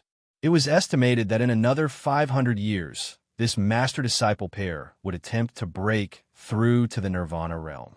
Guan had cultivated them within Profound Valley and had not invested much effort. Their reaching the profound heart realm was inseparable from their own hard work. The blood prison great saint sat behind Guan, remarking, "In Xianxia, this kid really is increasingly showing the demeanor of his ancestor." And Xianxia, who bore a strong resemblance to Hao, had a presence that grew even more pronounced after becoming powerful. "He's still a far cry from it," Guan said offhandedly, and Hao had already inherited the true immortal inheritance, and his cultivation level was advancing at an incredibly exaggerated pace. And Xianxia could never surpass Hao in this lifetime. The gap would only widen. Not just in Xianxia, anyone of his generation could only look up to Hao. Guan suddenly thought of the celestial sect legacy in his own possession. The celestial sect legacy was also a kind of celestial Tao destiny, which could grant longevity, but at the expense of one's freedom, being manipulated by the heavenly Tao. Should he let Xianxia accept the celestial sect legacy? Never mind whether he could catch up or not. There was no need to trouble Hao further. No matter how many disciples he had, Hao was still the disciple Guan valued and anticipated the most, and Xianxia could not compare to Hao in his heart. Hao was the first disciple he had truly cultivated with all his heart from a young age. Compared with Xianxia, Guan was more concerned about Xianxia. Since Xianxia had entered Profound Valley, he had been diligent and hardworking. Initially, his eagerness to join Profound Valley at all costs, even possibly causing the death of Lu Jujia, had left a poor impression on Guan. But over the years, Xianxia had proven his loyalty over a millennium, and Guan had begun to place great importance on him. Unlike the visible strength of Xianxia, Guan felt Xianxia had more potential. This young man deliberately held back against opponents of the same realm, aiming to highlight Xianxia's strength. Guan even sensed a trace of Tao intent emanating from him. Not yet at the Nirvana realm, Xianxia had already begun to comprehend the way of cause and effect. Judging by his talent for enlightenment, this young man was a prodigy of the millennium. Of course, this was also related to the cultivation of Tao intent by Gu, and ever since he discovered Xianxia had an extraordinary perception talent for the way of cause and effect, Guan had been intentionally and unintentionally exposing him to the power of cause and effect. Indeed, it's a far cry. Speaking of which, it's been a long time since I've heard any news about Anhao. Is he in seclusion? The blood prison great saint asked with curiosity, believing his master must know Anhao's whereabouts. Guan did not answer immediately, as someone was flying in. A figure emerged from Profound Valley. It was an Xian. An Xian landed beside Guan, excitedly saying, "Master, there's an immortal god appearing in the human world." Immortal god? The blood prison great saint turned to look at an Xian, and both Xianxia and Xianxia, who were engaged in combat, also turned their attention. Without turning his head, Guan asked, "What immortal god? Tell me more." An Xian sat down beside him and said, "An immortal has descended, claiming that by collecting 9 true copies of the theory of heaven, one can comprehend the celestial Tao record, inherit the true immortal legacy, and one's destiny pattern." The blood prison great saint couldn't help asking, "What immortal has descended? And so quietly?" In the past, battles between Gu and those powerhouses had been earth-shattering. In the blood prison great saint's view, if a real immortal came, the commotion wouldn't be small.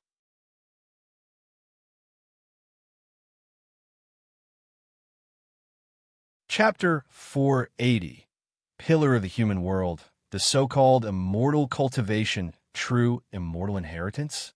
Guan guessed it was very likely to be true.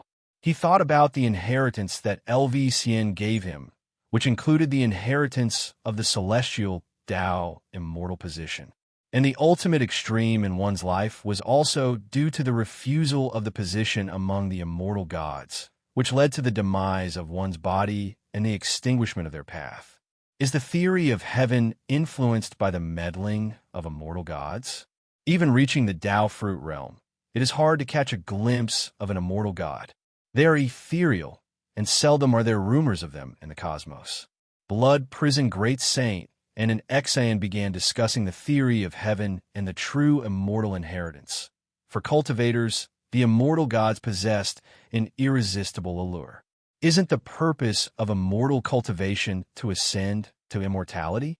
Once, it was believed that the immortal dynasty was the ultimate goal, but later it was discovered that they were merely beings who had reached the immortal Tao realm. The true immortal gods are beyond imagination. Guan was also curious about the nature of the force to which the immortal gods belonged. What immense entity was it? However, he didn't intend to delve into the true immortal inheritance for the time being. If he touched upon cause and effect, even if he refused to ascend to immortality, he would encounter endless troubles. This news had already spread to the Supreme Sect, causing a stir that could be imagined throughout the world. There's going to be more blood and carnage. Guan silently thought, having an authentic copy of the theory of heaven in his hands, which made him somewhat anticipate what the future held. Not everything was he inclined to deduce. He now preferred to keep some mysteries for the future, for even with his intervention, new variables would arise. Xianxia and Xianxia practiced against each other for a while until Guan called a halt.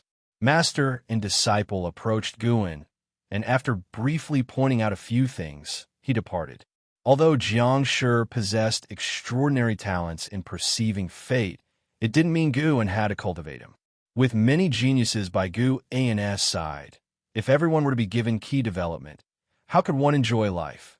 On the way back, an Xian inquired about Gu An's opinion on the true immortal inheritance. Guan said that to discern the true from the false, one must experience it firsthand.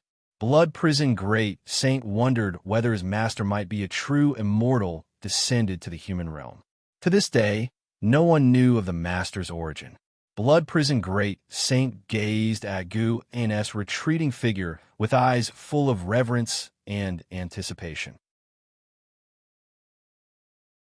Whether this life would achieve the Tao rested on just how strong the master was. Guan heard the thoughts of Blood Prison Great Saint, and the corner of his mouth twitched slightly. 100 years passed in a flash. Chun Luo, with his white hair, stood on a cliff, gazing at the continuous mountains ahead. Above, there were more cultivators flying back and forth than birds, most of them heading in the same direction. Supreme Sect, Chun Luo's face, aged with time, showed a nervous yet hopeful expression. After so many years, he had finally arrived at the Supreme Sect. From the sacred domain to the Supreme Sect, it took him over 100 years, with quite a few benefactors helping him along the way. Otherwise, he would have perished en route. A century of tempering had made him more composed, devoid of his previous impetuosity. The Supreme Sect, the leading sect of the Tai Tsang continent, is also the pillar of this pure land in the human world. It is said that the Supreme Sect harbors immortals, who once saved all living beings. Some call him the supporting Tao Sword Venerable, others the hidden sage. Regardless of how one imagines him, it is undeniable that his existence has indeed brought peace to all living beings. A voice came from behind Chun Luo. He saw a cyan-robed Taoist holding a horsetail whisk approaching. The Taoist appeared to be in his 40s, his beard fluttering in the wind, with a small crane perched on his right shoulder. Chun Luo turned his head to see him approaching and asked, "Senior, now that we have arrived at the Supreme Sect, can you tell me why you have come?" Without this senior's help, he feared it would take tens or even hundreds of years more to reach the Tai Tsang continent. The cyan-robed Taoist looked into the distance and said, "I am here seeking the hope that will end an era of turmoil." "Are you speaking of the supporting Tao, Sword Venerable?" Chun Luo asked, puzzled. The cyan-robed Taoist shook his head and said, "You've heard of the theory of heaven, right? There's an authentic copy hidden within the Supreme Sect." Chun Luo revealed a look of surprise. Just as he was about to ask more, the cyan-robed Taoist waved his horsetail whisk, whisking him into the breeze and toward the outer sect city in the distance. Chun Luo stood amid the wind, reigning in his curiosity. He had not forgotten the purpose of his journey. All these years, his thoughts had constantly turned to his wife. The Saint King had sent him to the Supreme Sect without telling him what to do next, so he was quite at a loss. Without exchange of words, the two arrived at the outer sect city and queued to enter. Just after entering, a man approached Chun Luo and said, "Are you Chun Luo from the sacred domain?" The speaker was none other than Long Qing, who was curiously sizing up Chun Luo. Upon hearing this, Chun Luo became instantly excited and quickly raised his hand, asking, "I am Chun Luo, and I have met you, fellow Taoist." "May I ask if fellow Taoist has been arranged by the Saint King?" "Saint King." Long Qing shook his head with a smile, and then said, "Come with me." He was also curious about why his master wanted to meet this person, and he prepared to understand him properly on the way. Long Qing turned and left, with Chun Luo hastily following. The cyan-robed Taoist watched Long Qing's retreating back, his eyes flickering as he pondered something unknown. Meanwhile, outside the Third Medicine Valley, in a mountain forest, Guan was sparring in swordsmanship with Chun Chuan. Using fingers as his sword, he easily caught all of Chun Chuan's sword techniques.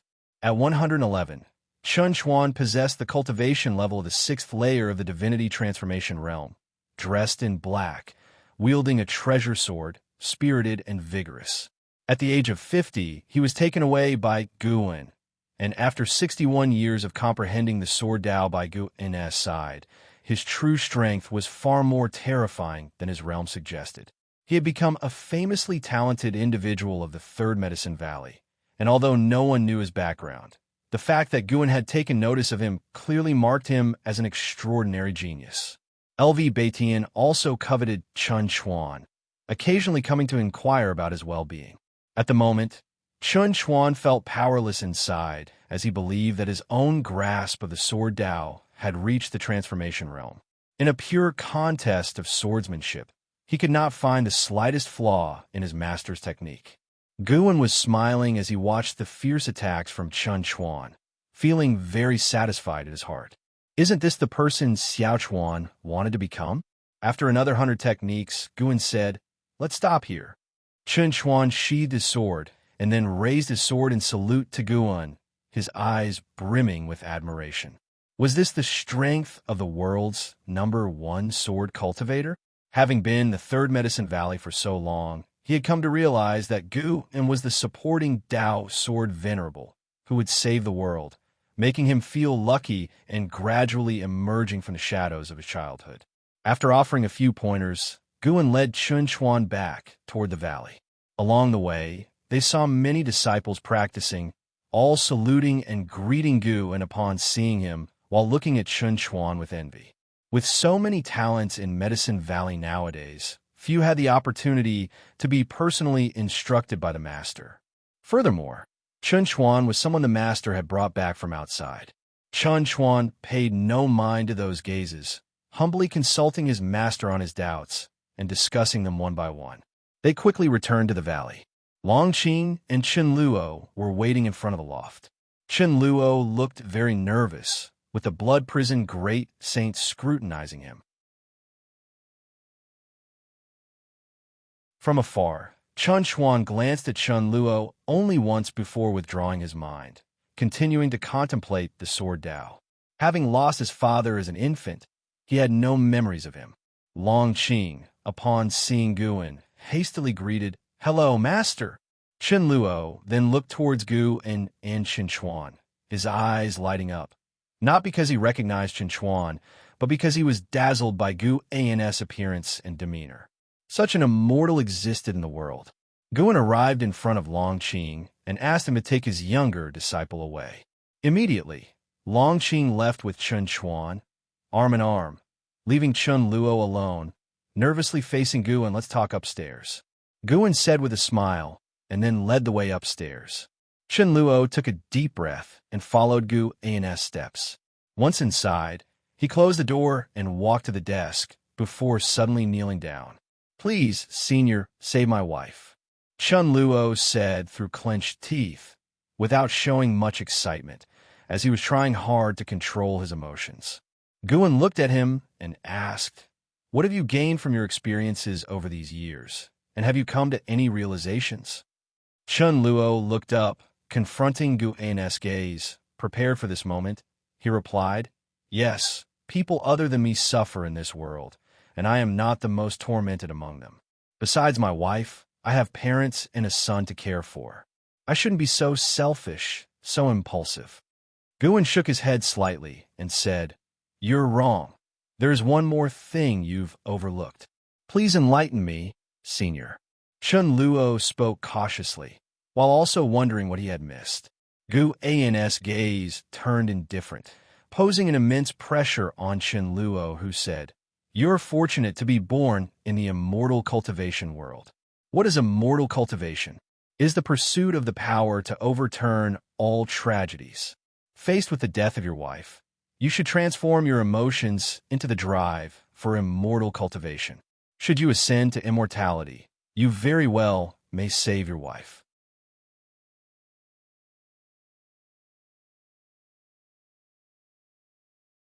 Chapter 481. The destiny pattern that surpasses all beings listening to Guan's words. Chen Luo's face flushed with both shame and a lack of confidence. "But even if I continue to cultivate now, will it be enough?" Chen Luo asked through gritted teeth. He had once been at the Mahayana realm in his cultivation level, and he naturally understood the power of immortal cultivation. But his wife had died right before his eyes, and not even the Saint King could stop it. That was the Saint King, a powerful being the likes of which his Chun family had never seen since its establishment. Guan stared at him and said, I can save your wife from her tragedy, but future tragedies must be prevented by yourself. I'm telling you in advance, your son's destiny is not simple. Troubles will follow him endlessly, and it was because of him that your wife died. You now have two choices. One is to sever the causal connection with your son, and I can make it so you have no relationship with him at all. The other is to continue being his father, but there will be no more opportunities to give up in the future. Whatever you choose, I will save your wife.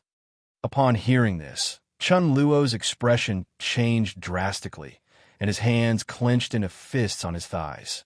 Guan could hear the struggle in Chun Luo's heart, his many thoughts, some of which were dark, but Guan paid them no mind. Humans are complex, and hearts have their dark places, but as long as the choice made is good, there's no need to discuss the heart. The room fell into silence. After a long while, Chun Luo let out a sigh and said, Senior, I wish to protect him for life. The father-son bond is hard to cultivate in 100 lifetimes. I should not escape my duty. I believe my wife would have thought the same. I will strive to cultivate, protect him, support him, even if it costs me my life. Guan, expressionless, asked, No regrets? Chun Luo, no longer hesitating, smiled openly and said, No regrets. Guan showed a smile and said, Then go and cultivate well. With that, he didn't wait for Chun Luo to react and, waving his sleeve, whisked Chun Luo away. The furnishings in the room shook, but the door was not disturbed. In an instant, Chun Luo found himself at the dojo of the Hidden Spirit Palace. Guan did not watch the warm scene of the couple reuniting. Letting the deep-sea dragon carp suffer was enough. But with his experience, he probably only found it interesting. Guan raised his hand, took out the Theory of Heaven, and placed it on the table. Then he started perusing the book. The sunlight outside the window gradually dimmed. Guan still did not put away the Theory of Heaven. Chun Luo's arrival and disappearance did not attract attention in the Third Medicine Valley. Only Long Qing asked Guan about it curiously. A month later, Guan, riding the Blood Prison Great Saint, returned to the Third Medicine Valley. Today, they had visited the end of the World Valley, and both were in good spirits. That LV Xian overestimated himself. Thought he could compete with me. The moment I used my full strength, he was down. The Blood Prison Great Saint, transformed into an ox, snorted, very proud. Within the barrier drawn by Guan, the Blood Prison Great Saint and LV Xian sparred with all their might. The loose Immortal Realm Blood Prison Great Saint laughed last. Not to mention that the Blood Prison Great Saint's cultivation level was higher. Actually, his lifespan before reaching Nirvana was also greater. Fighting to such a degree, Guan felt that LV Xian hadn't lost. Worthy of being the top person of the future immortal cultivation realm. Guan chatted nonchalantly with the Blood Prison Great Saint, while his divine sense watched over the world, observing how those old acquaintances struggled in life. Liu was being chased in a critical situation, this youngster hanging by a thread, and yet he was with a mother and daughter. Ying was listening to teachings. The island master of that island claimed to be the immortal of eternal life, willing to bestow the longevity technique to those fated. But in reality, he was an evil cultivator who did no good.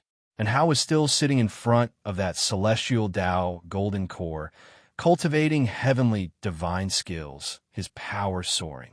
Lu Lingjun was still in the Buddhist sect of the Sea of Suffering. Recently given a tough problem by Buddha, she was still sitting in meditation, thinking hard. Xianxia was undergoing solitary trials. This fellow, indeed from a demon Tao background, wanted to steal another sect's divine skills. Guan also saw how Long reigning supreme on a continent dominated by the demon race, though his second-in-command was secretly plotting to kill him and take his true blood. Other old acquaintances were each living their eventful lives. Guan would not intervene if he could avoid it. Being an onlooker also felt quite good. At that moment, a cyan-robed Taoist came before the Blood Prison Great Saint and raised his hand in greeting, saying, I am He Ching Song, and I have seen the sword venerable. The blood prison great saint suddenly felt displeased and said, Never heard of you, move aside, or I might just stomp you to death. He had seen all of Gu An's friends, and having never seen this person, he naturally would not show courtesy. He Ching Song, scolded by the blood prison great saint, did not get angry, but instead looked calmly at Guan, which only made the blood prison great saint even angrier. Guan looked at He Ching Song and asked with a smile, Is there something you need? He Ching Song, 8th floor of the Nirvana realm, 6420/20,000/20,000, ordinarily at his lifespan limit. He seemed unremarkable, but his body was enveloped with a strong celestial Tao destiny that made Guan very interested. He was entwined with the celestial Tao destiny to the extent that Guan couldn't deduce his cause and effect or his destiny. He Ching Song, neither servile nor overbearing, said, I wonder what Sword Venerable thinks of this world. Do you intend to become an immortal god who protects all living beings?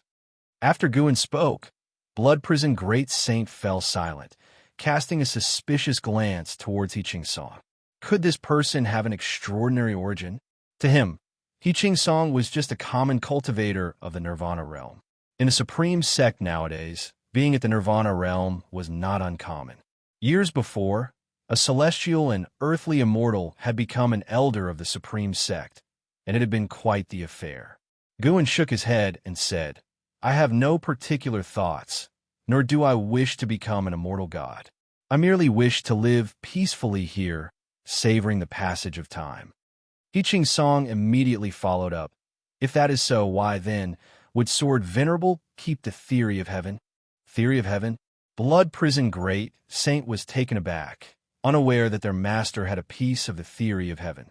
Far away, before the mountain of 10,000 swords where Zhu Luo Sword Monarch was meditating in enlightenment on his sword skills, he opened his eyes and his gaze fell on He Ching Song. This aura, could it be? Zhu Luo Sword Monarch frowned, a bad premonition rising in his heart. Guan asked with a smile, Do you want the theory of heaven? He Ching Song replied, I do not wish for it. Merely that its presence in the hands of Sword Venerable means the great fortune seekers of this world cannot obtain the true immortal inheritance. Your Tao practice should not intervene in the operations of the world.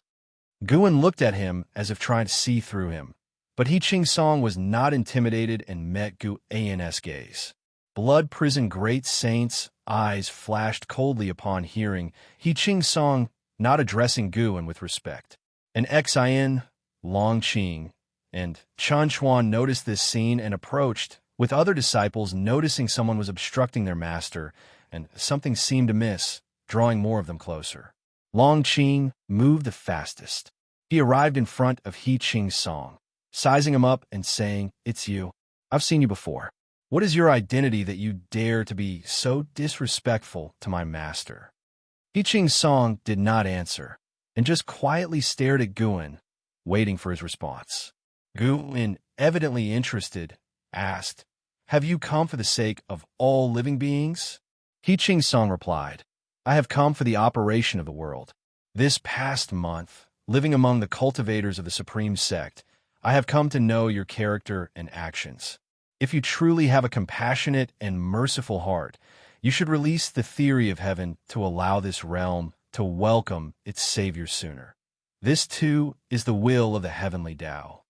Guan raised his right hand, palm up, and the theory of heaven materialized in it. He looked towards the distance at Zhu Shi and waved her over. Zhu Shi hesitated for a moment, but, steeling herself, approached. He Ching Song, following Gu An's gaze, had a slight change of expression as his pupils dilated. How could it be her? He Ching Song wrinkled his brow, thinking in astonishment. Zhu Shi came to Blood Prison Great Saint's side and raised her hand in greeting to Guan. Guan smiled and said, Disciple, this person here wishes your master to hand over the theory of heaven.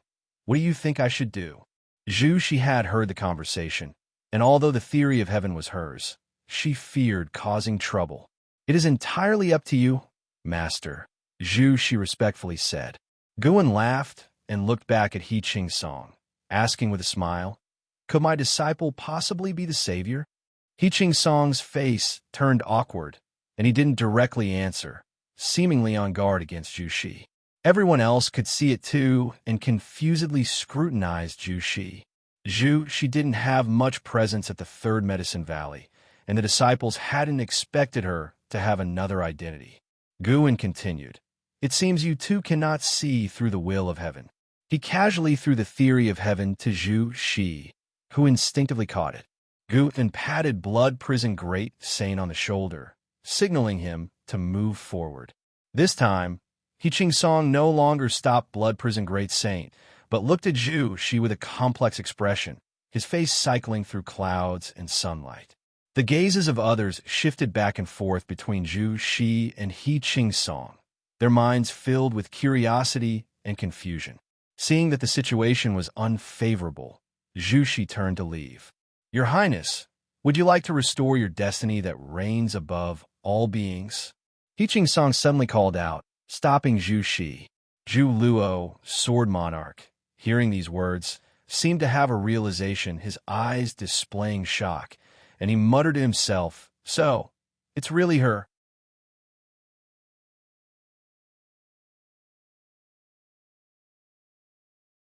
Chapter 482, Xianxia, Your Highness? Guan, Long Qing, Chen Chuan, and the others looked at Zhu Shi with puzzled expressions. Just how significant was this woman's background? Especially Chen Chuan, who, despite having been in the Third Medicine Valley for decades, didn't have an in-depth understanding of the valley because he was devoted to the Sword Dao, spending almost all his time cultivating. In his eyes, Third Medicine Valley was a place where hidden dragons and crouching tigers lay. He Qing Song, who always spoke of all living beings to appear detached and extraordinary, was calling Zhu Shi Your Highness. Just who was Zhu Shi? Suddenly, Chen Chuan felt he'd been too rash and perhaps should pay more attention to his surroundings. Zhu Shi, with her back to He Qing Song, bowed her head, tightly gripping the theory of heaven. It was clear she was struggling psychologically. After hesitating for a while, Zhu Shi still left holding the theory of heaven, leaving the onlookers even more confused. He Qing Song watched her departing figure and didn't speak further to hold her back. Instead, he furrowed his brows and fell into deep thought. Disperse now, disperse. An Xian spoke up, waving his hands at the disciples gathered around from all directions. Seeing this, the disciples could only scatter with confusion and curiosity still in their minds. Long Qing approached He Qing Song and curiously asked, what is Zhu Zai's background? Tell me about it. Although He Qing Song's origins were unclear, he never feared danger within the Third Medicine Valley. He Qing Song glanced at Long Qing and said, she has many backgrounds, and you should have heard of her title in one lifetime. She is known as the Xianxia. After saying that, He Qing Song turned and left. Xianxia? Long Qing was stunned, as were Guan, Chen Chuan, and others, including some disciples who hadn't walked far. They were shocked too. The name of Xianxia was known by all, who didn't know it belonged to the strongest being in the Holy Court, the mightiest in the celestial spirit great world. Whether Xianxia or supporting Dao, Sword Venerable, was stronger was hard to judge for all living beings. After the disappearance of Xianxia, supporting Dao, Sword Venerable emerged, and the two never confronted each other. Of course, those of higher realms all knew that supporting Dao, Sword Venerable, far surpassed Xianxia in cultivation level. Regardless, Xianxia made an indescribable impression on the beings of the celestial spirit great world. Many life forms equated Xianxia with Sangtian. Blood Prison Great Saint looked up and couldn't help asking, Master, is Zhu Shi Xianxia? Guan sat on his back and said nonchalantly, who knows? In any case, it's irrelevant to you and me. The one and only primordial swallowing Yuan body.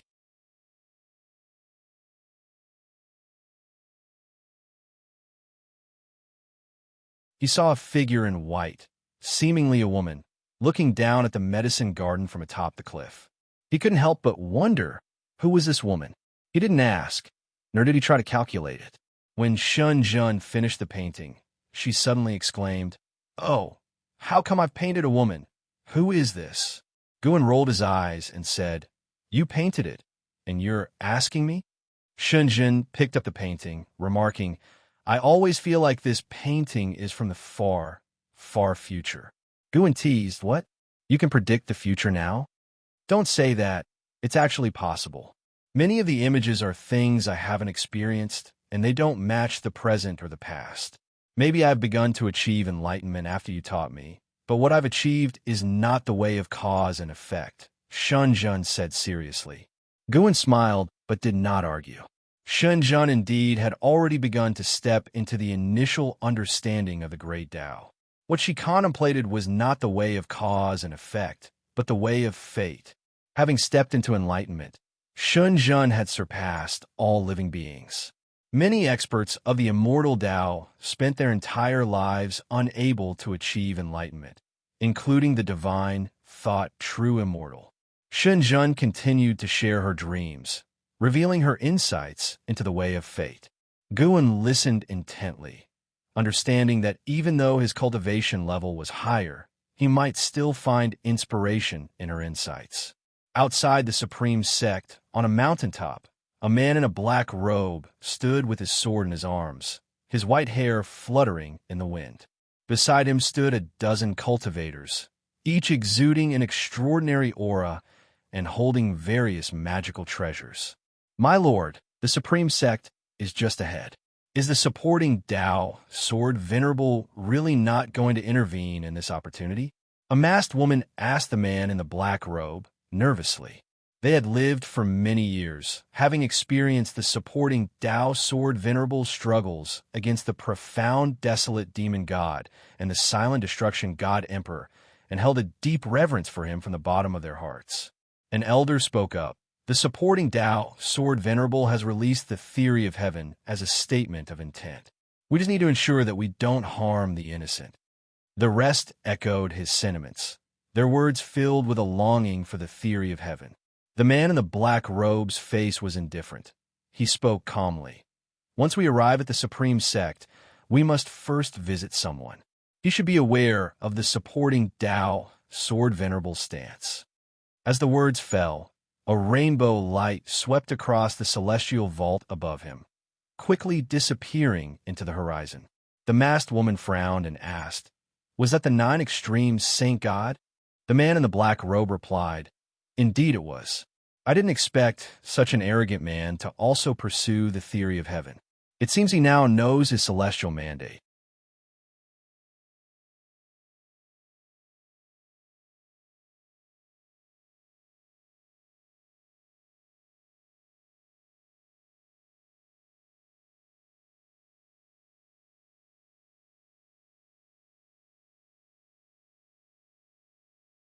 Whatever you believe in, that is the truth.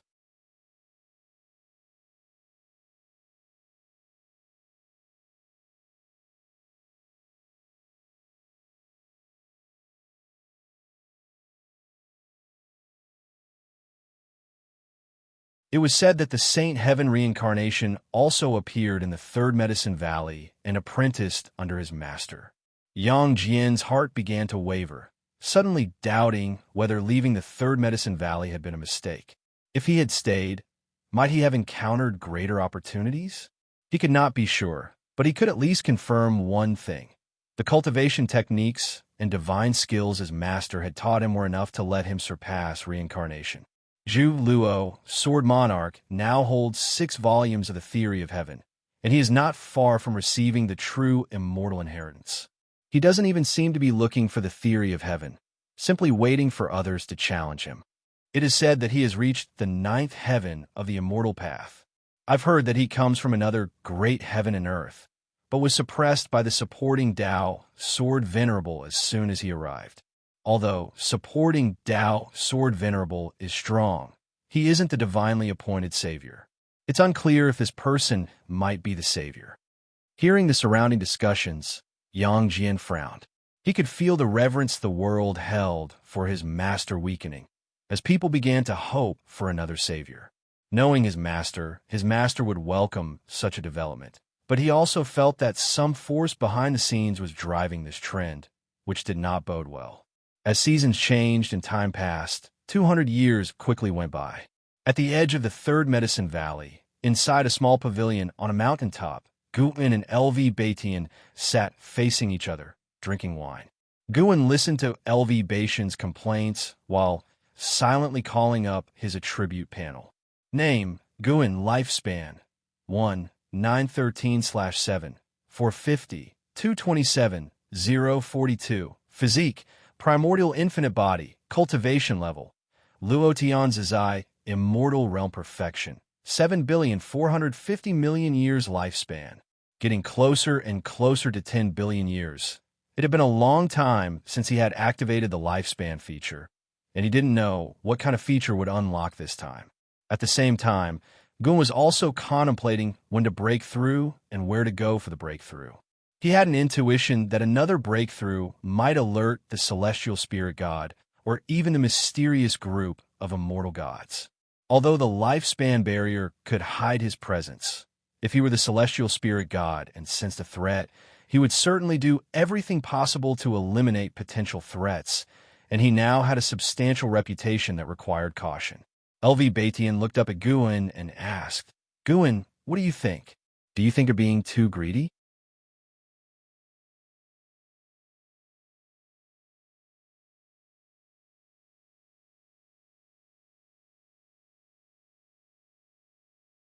Guin was not just the faith of Supreme Sect, but also his backbone. If something happened to Guin, how could he remain calm? Guin said, this is the consequence of intervening too much. If my cultivation dissipates and I become a cripple in the future, I wonder if Supreme Sect will still have a piece of Medicine Valley for me to live out my days. LV Batian's face paled dramatically. He had not expected Guin to have such a hidden ailment. But on second thought, considering the powerful enemies Guin had faced for Supreme Sect, for all living beings, it was not unthinkable that he would be injured. Only, LV Batian panicked, more than he had ever been in his life. He hadn't panicked when ousted by the Vice Sect leader or when forced into feigned death.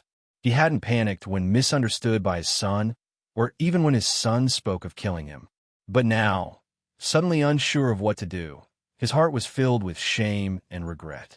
He knew only to ask of Guin, never once inquiring about the pressure Guin faced. If he had known sooner, maybe Guin's injury would not have been so severe. Guin teased, Sect leader, if I were to be crippled, would you still be willing to transfer power to me? LV Batian wanted to comfort him, but thinking of the gap between their realms, he felt he lacked the standing to offer consolation. Of course I would, he said, laughing. I am not in the integration realm now, but the Mahayana realm, which is sufficient for you to live out the rest of your life in ease, though the position of sect leader might be uncertain, considering even I have to rely on you for my standing. With the resources of the Supreme Sect, he smoothly reached the Mahayana realm, but his cultivation level was quite embarrassing for someone in the position of sect leader. Guin laughed. That's true. A sect leader in the Mahayana realm is rather disgraceful.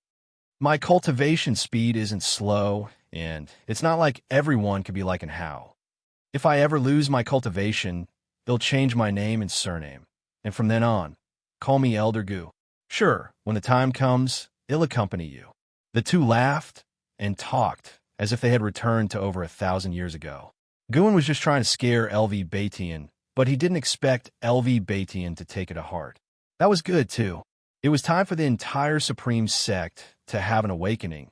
Relying on one person was not good for the sect. 2 hours later, as twilight descended, LV Batian left with a resolute expression on his face, as if he was going to report something to the Elder Hall. Guin then turned his head to look at the Third Medicine Valley. From atop of the mountain, the Third Medicine Valley was truly magnificent. Wherever he went in the future, he would have to take the Third Medicine Valley with him. After all, it was the fruit of his labor for 1,800 years. After sitting alone in the pavilion for a while, Guin stood up and walked down the mountain.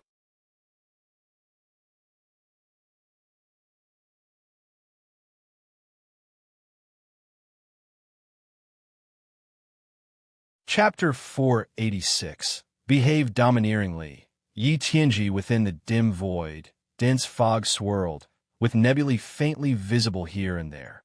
Within the source of the light hung a grand hall, with 9 suns suspended above it, arrayed in a fan shape. Beneath the 9 suns, a black throne stood upon a high platform, upon which an imposing figure sat. He was clad in armor, with a broad physique, wearing a divine crown reminiscent of a Chilan's head, from which emerged his cold and authoritative countenance. White hair fluttered at the sides of his face, as he supported his head with one hand in a languid pose, continually exhaling turbid breath like a true dragon, taking a brief rest. A bolt of lightning struck from the depths of darkness, hitting the grand hall and transforming into a winged man. He was dressed in dark cyan Taoist robes, with a grim expression and long hair cascading freely, resembling a fierce ghost. In front of the seated figure, the winged man seemed so diminutive, like facing a towering mountain. "My lord, it appears that the power of the immortal gods is intervening in this universe." The winged man spoke with a grave tone, clearly wary of the immortal gods. The seated figure slowly opened his eyes, his pupils gold in color, which made him look even more majestic and overwhelming. Immortal gods? Ridiculous! In this great 1,000 world, there is but one immortal god. He would not interfere in internal strife. Besides, this great 1,000 world betrayed the immortal god in the past. The dissatisfaction of the immortal god with this world is not so easily dissipated. His gaze shifted to the depths of a universe, the scenery of the celestial spirit great world reflecting in his pupils. Hearing this, the winged man frowned and asked, "Do you mean someone is masquerading in the name of the immortal gods?" The seated figure replied, "Both the heavenly Tao and the immortal gods wield their power despotically. They would not engage in so many roundabout tactics. However, it is just as well. Let them test the depth of the celestial spirit great world. Our task is to capture the remnants of the Long clan."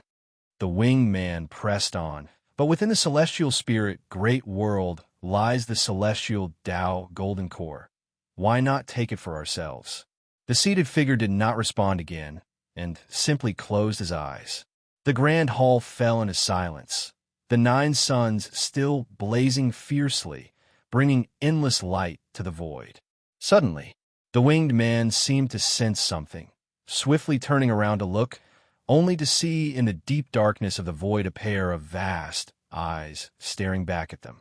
Those eyes were like the eyes of the universe, making the nebulae in their presence pale in comparison.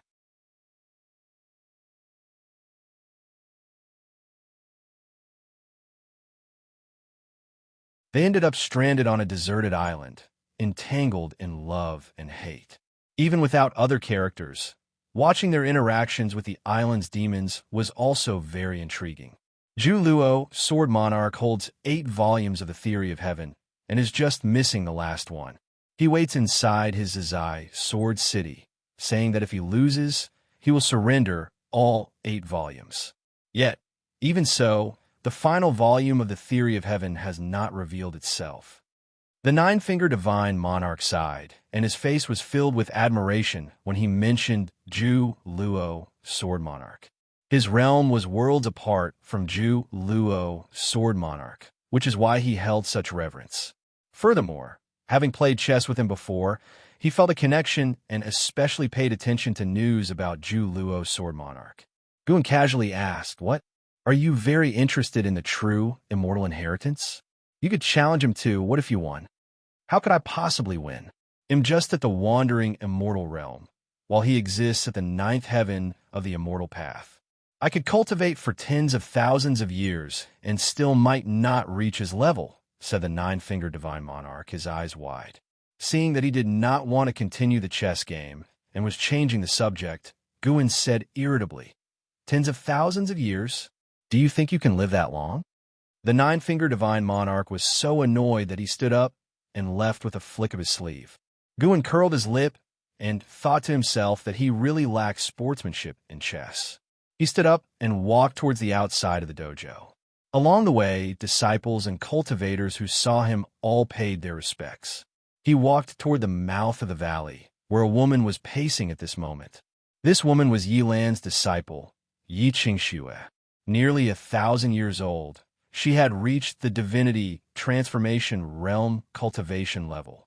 2,000 years ago, she could have roamed freely across the continent.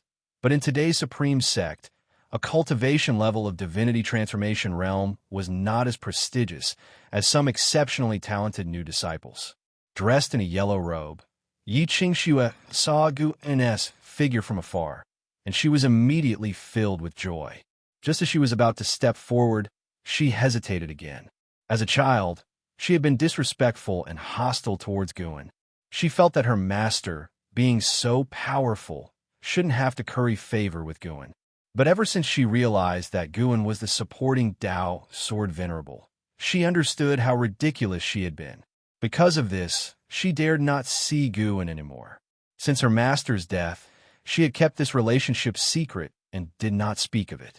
Apart from the Elder Hall, no one knew of her relation to Gu, and seeing Gu and walking towards her, Xianxia felt nervous and apprehensive.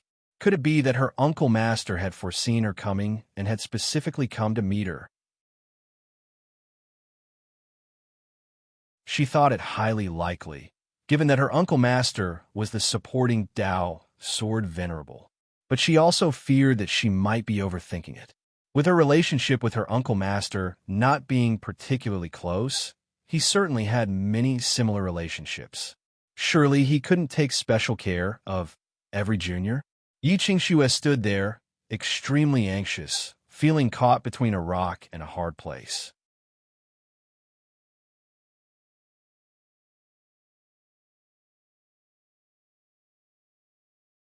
Chapter 487. Changes in the world. As Gu approached, Xianxia still didn't dare to greet him, but the nearby disciples came over to pay their respects and greet him. Third Medicine Valley was now home to many disciples, all of them cultivators who required space for practicing their spells.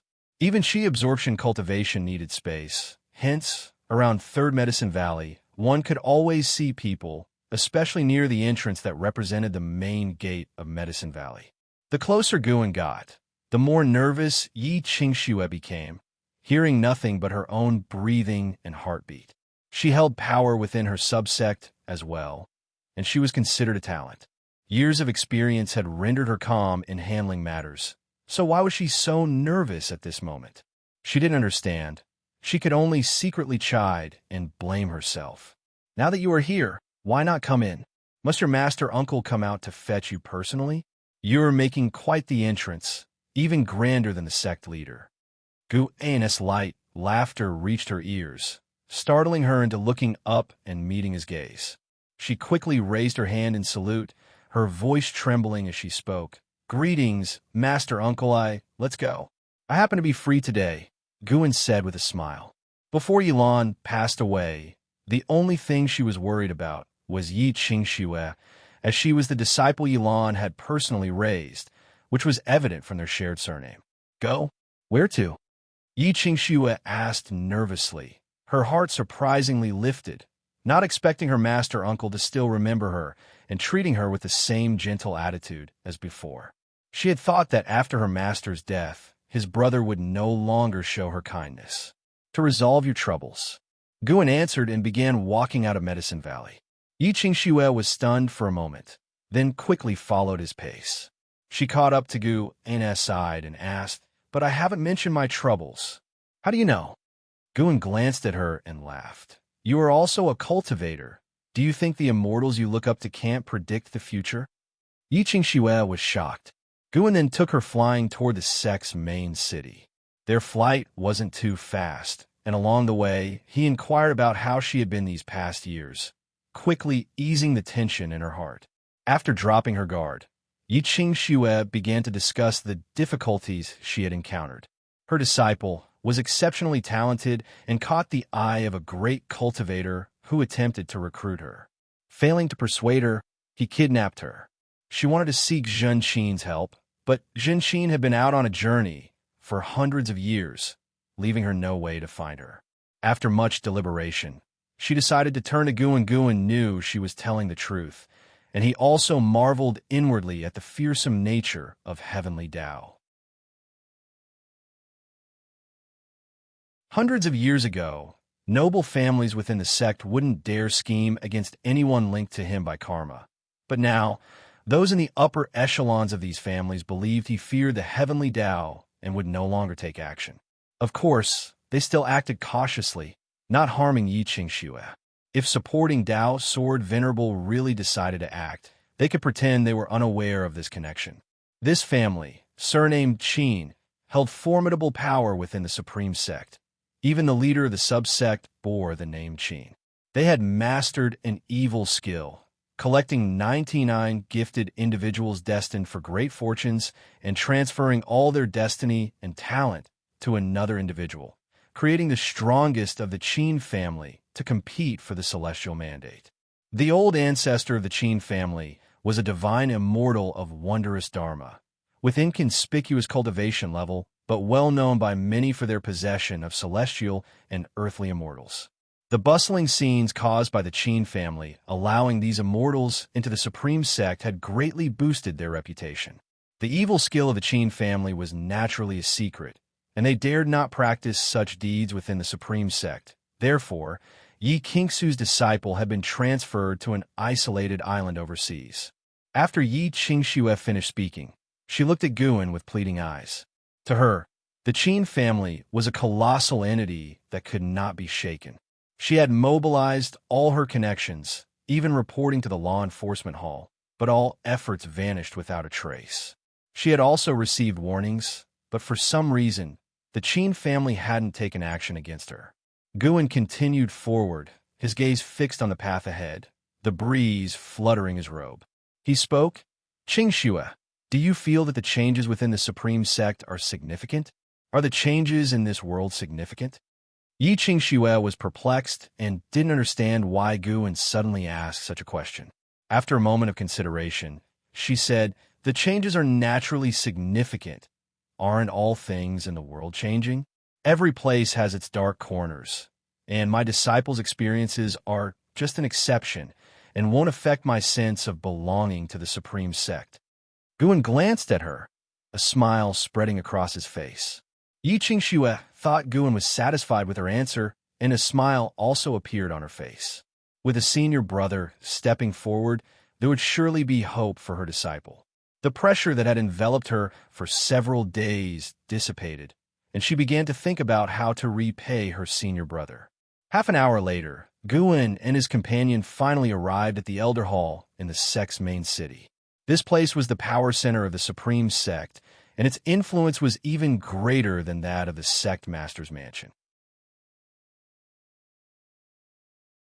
In front of the grand doors of the Elder Hall stood two 10-meter-tall Qilin stone statues, lifelike and imposing, giving an overwhelming sense of oppression. Looking at the three characters on the plaque, Yi Qingxue became nervous again. She had been here hundreds of years ago, accompanying Yilan on some errand, and the important figures in the hall had left a deep impression on her with their commanding aura. The disciple guarding the door, seeing Guan walking straight towards it, subconsciously meant to ask questions. He had just taken a step when a voice reached his ears, causing his face to change dramatically, and with a thud, he knelt down. It wasn't just him. The other gate-guarding disciples also knelt down, looking toward Guan excitedly. Yi Qingxue, seeing them suddenly kneel, naturally guessed that they had recognized the identity of her senior brother. Guan walked straight into the mansion, and along the way, every disciple and cultivator who saw him also knelt down in succession. Some recognized him, but many were just alarmed or prompted. Even Yi Qingxue noticed something amiss, seeming to sense that someone was secretly watching Gu and along the way. She thought of one of the sect's branches, the most mysterious one. "Dark Hall. Guan, what brings you here?" A voice sounded, revealing ancient sect with a smiling face coming up to greet him. He was one of the few elders who had a very good relationship with Guan. They had known each other for 1,900 years, back when Guan's identity as the supporting Tao Sword Venerable had not yet been revealed. Guan spoke with a smile, Arrange it. I need to see all the elders. Ancient Sek's heart skipped a beat. Guin had never made such a request before, and his first thought was that something serious had happened. And it was something major. He didn't dare to ask further and immediately went to make arrangements. Yi Qingxue, watching Gu An's commanding presence, looked at his back in admiration, not even realizing that her gaze was now the very one she had most despised in the past. Her master had looked at Guin in the same way. One by one, elders appeared out of thin air, and upon showing themselves, they immediately saluted Gu, and seeing that Guin did not pay attention to them, they too became anxious. Guin was known for his gentle demeanor and meticulous courtesy, and was well respected, but if he forewent these courtesies, the elders could feel the terrifying pressure from the supporting Dao Sword Venerable. Many elders even thought about fleeing the place, yet they were afraid of offending Guin.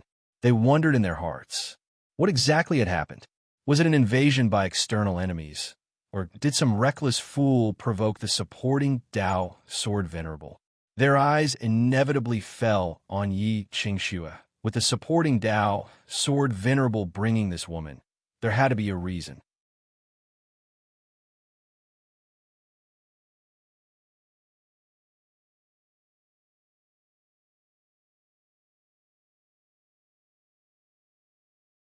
This atmosphere had even spread to the Third Medicine Valley. Although this was the machination of those pursuing the heavenly Tao, the fact that it was so easily shaken still made Guin somewhat weary. With his current divine skills, he could go anywhere and take his Medicine Valley with him. Guin was indeed planning to change locations, go into seclusion to cross the tribulation, and reach for a higher realm. The strife in this world was still long, with never-ending tribulations and continual unexpected twists. Being in the spotlight would only bring incessant troubles to those around him. LV Batian fell silent. He was not as panicked as the others, thinking Guin wanted to recover from injuries. If Guin was truly weary, he would not stop him. In his eyes, Guin had no obligation to always guard the Supreme Sect. He had heard about what He Qingsong had said previously in the Third Medicine Valley, and he was aware of the heavenly Tao resisting Guin. The Supreme Sect seemed stable, but who really knew the pressure Guin faced? Guin looked over everyone, making them lower their gaze as the discussions abruptly ceased. Suddenly, Guin raised his right hand, and something appeared in his palm out of nowhere, covered with a faint silver light and water surrounding it. Upon close inspection, it wasn't just a rock. It turned out to be an island, but in Gu An's palm, it looked like a rock. "What's this?" LV Batian asked with a frown. The others also focused on the island in Gu An's hand, their divine sense probing it, and soon some of them showed a change in expression. The elders from the Qin family looked even more panic-stricken, trembling all over with extreme fear. Yi Qingxue also looked at the small island in surprise. She used her divine sense to probe it, and took in the entire island's scenery. She saw her disciple. "Changer!" Yi Qingxue's beautiful eyes widened in disbelief as she called out. She saw her disciple bound to a stone pillar, barely clinging to life, surrounded by others also tied to various stone pillars, their bodies plastered with all sorts of talisman paper. As soon as she spoke, the Qin family elders were so scared they immediately knelt down, each sweating profusely. Guin had already taken control of the island. Although they couldn't understand his methods, they knew Guin was targeting them.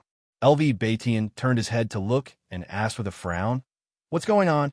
The other elders also frowned, just as clueless about what the Qin family was really up to. But judging from the formation inside the island, it seemed to be a ritual sacrifice of the people on the pillars. Could all these people be disciples of the Supreme Sect? They weren't sure, but one thing was certain. Someone was related to Yi Qingxue, and Yi Qingxue had come following the supporting Dao Sword Venerable. Big trouble was brewing. The many elders glanced at the Qin family elders with a chilling gaze, wishing they could execute them on the spot. The Qin family was strong, but it all depended on who they were compared to. If they opposed the supporting Dao Sword Venerable, The entire Supreme Sect would join forces to eradicate the Qin family. With a thought from Guan, figures flew out from the island one after the other, all of them imprisoned prodigies, who landed on the ground in a disheveled state. Xianxia immediately rushed to one of them, and Guan followed, casting lifespan detection. Yi Chang, 5th layer nascent soul realm 129/700/9999, a lifespan limit of 9,999 years. Such talented individuals were a rarity these days. Guan admired silently, then with a squeeze of his right hand, prompts to seize lifespans appeared continuously. This island had existed for a long time, engaged in utterly vile deeds. Before Yi Chang and the others were captured, the Qin family had practiced their evil skill here, the hands of everyone on the island stained with blood. Killing them, Guan felt no burden whatsoever. Upon seeing Guan clench his fist, all the elders' hearts pounded furiously. They couldn't afford to look at the tormented talents. Instead, they all fixed their eyes on Guan, not even daring to breathe heavily. The Qin family elders were ashen-faced, terrified. Under their watchful eyes, Guan opened his right hand, and sand fell from his palm. From beginning to end, Guan's face was expressionless, causing everyone's hearts to grow cold, sending chills down their spines. No one dared to speak, including LV Batian. They didn't know what to say, only feeling fear in their hearts. They finally understood the terror of being an enemy to Guan. They even believed that if Guan exhales, they might die. You can investigate the truth of the matter yourselves and be wise from now on. Guan stood up and walked towards the gate. Yi Xianxia, supporting Yi Chang, hurriedly followed him. Everyone watched Guan leave, and the confused rescued prodigies looked at Guan, not understanding what had happened. They weren't even aware that they had been saved. Jihan Tian approached a Qin family elder with a dark expression, gritting his teeth, and said, "Speak. What exactly has your Qin family done?" The Qin family elder trembled under the murderous gazes directed at him and immediately confessed the evil practice of the Qin family. After hearing the confession, LV Batian couldn't help but sigh. Such incidents had occurred more than once. The supporting Dao Sword Venerable's emergence in the world was to help the Supreme Sect prevent such evil deeds. It had been over 1,000 years, now nearing 2,000, and still, there were those who committed such foolish acts. LV Batian suddenly felt powerless. The Supreme Sect had indeed grown rapidly, but what did it really mean? What was he aiming for by remaining in the position of sect leader? Elsewhere, Guan stepped out of the Elder Hall. He paused, turned to look at Yi Xianxia, and said, "Take him back to recover."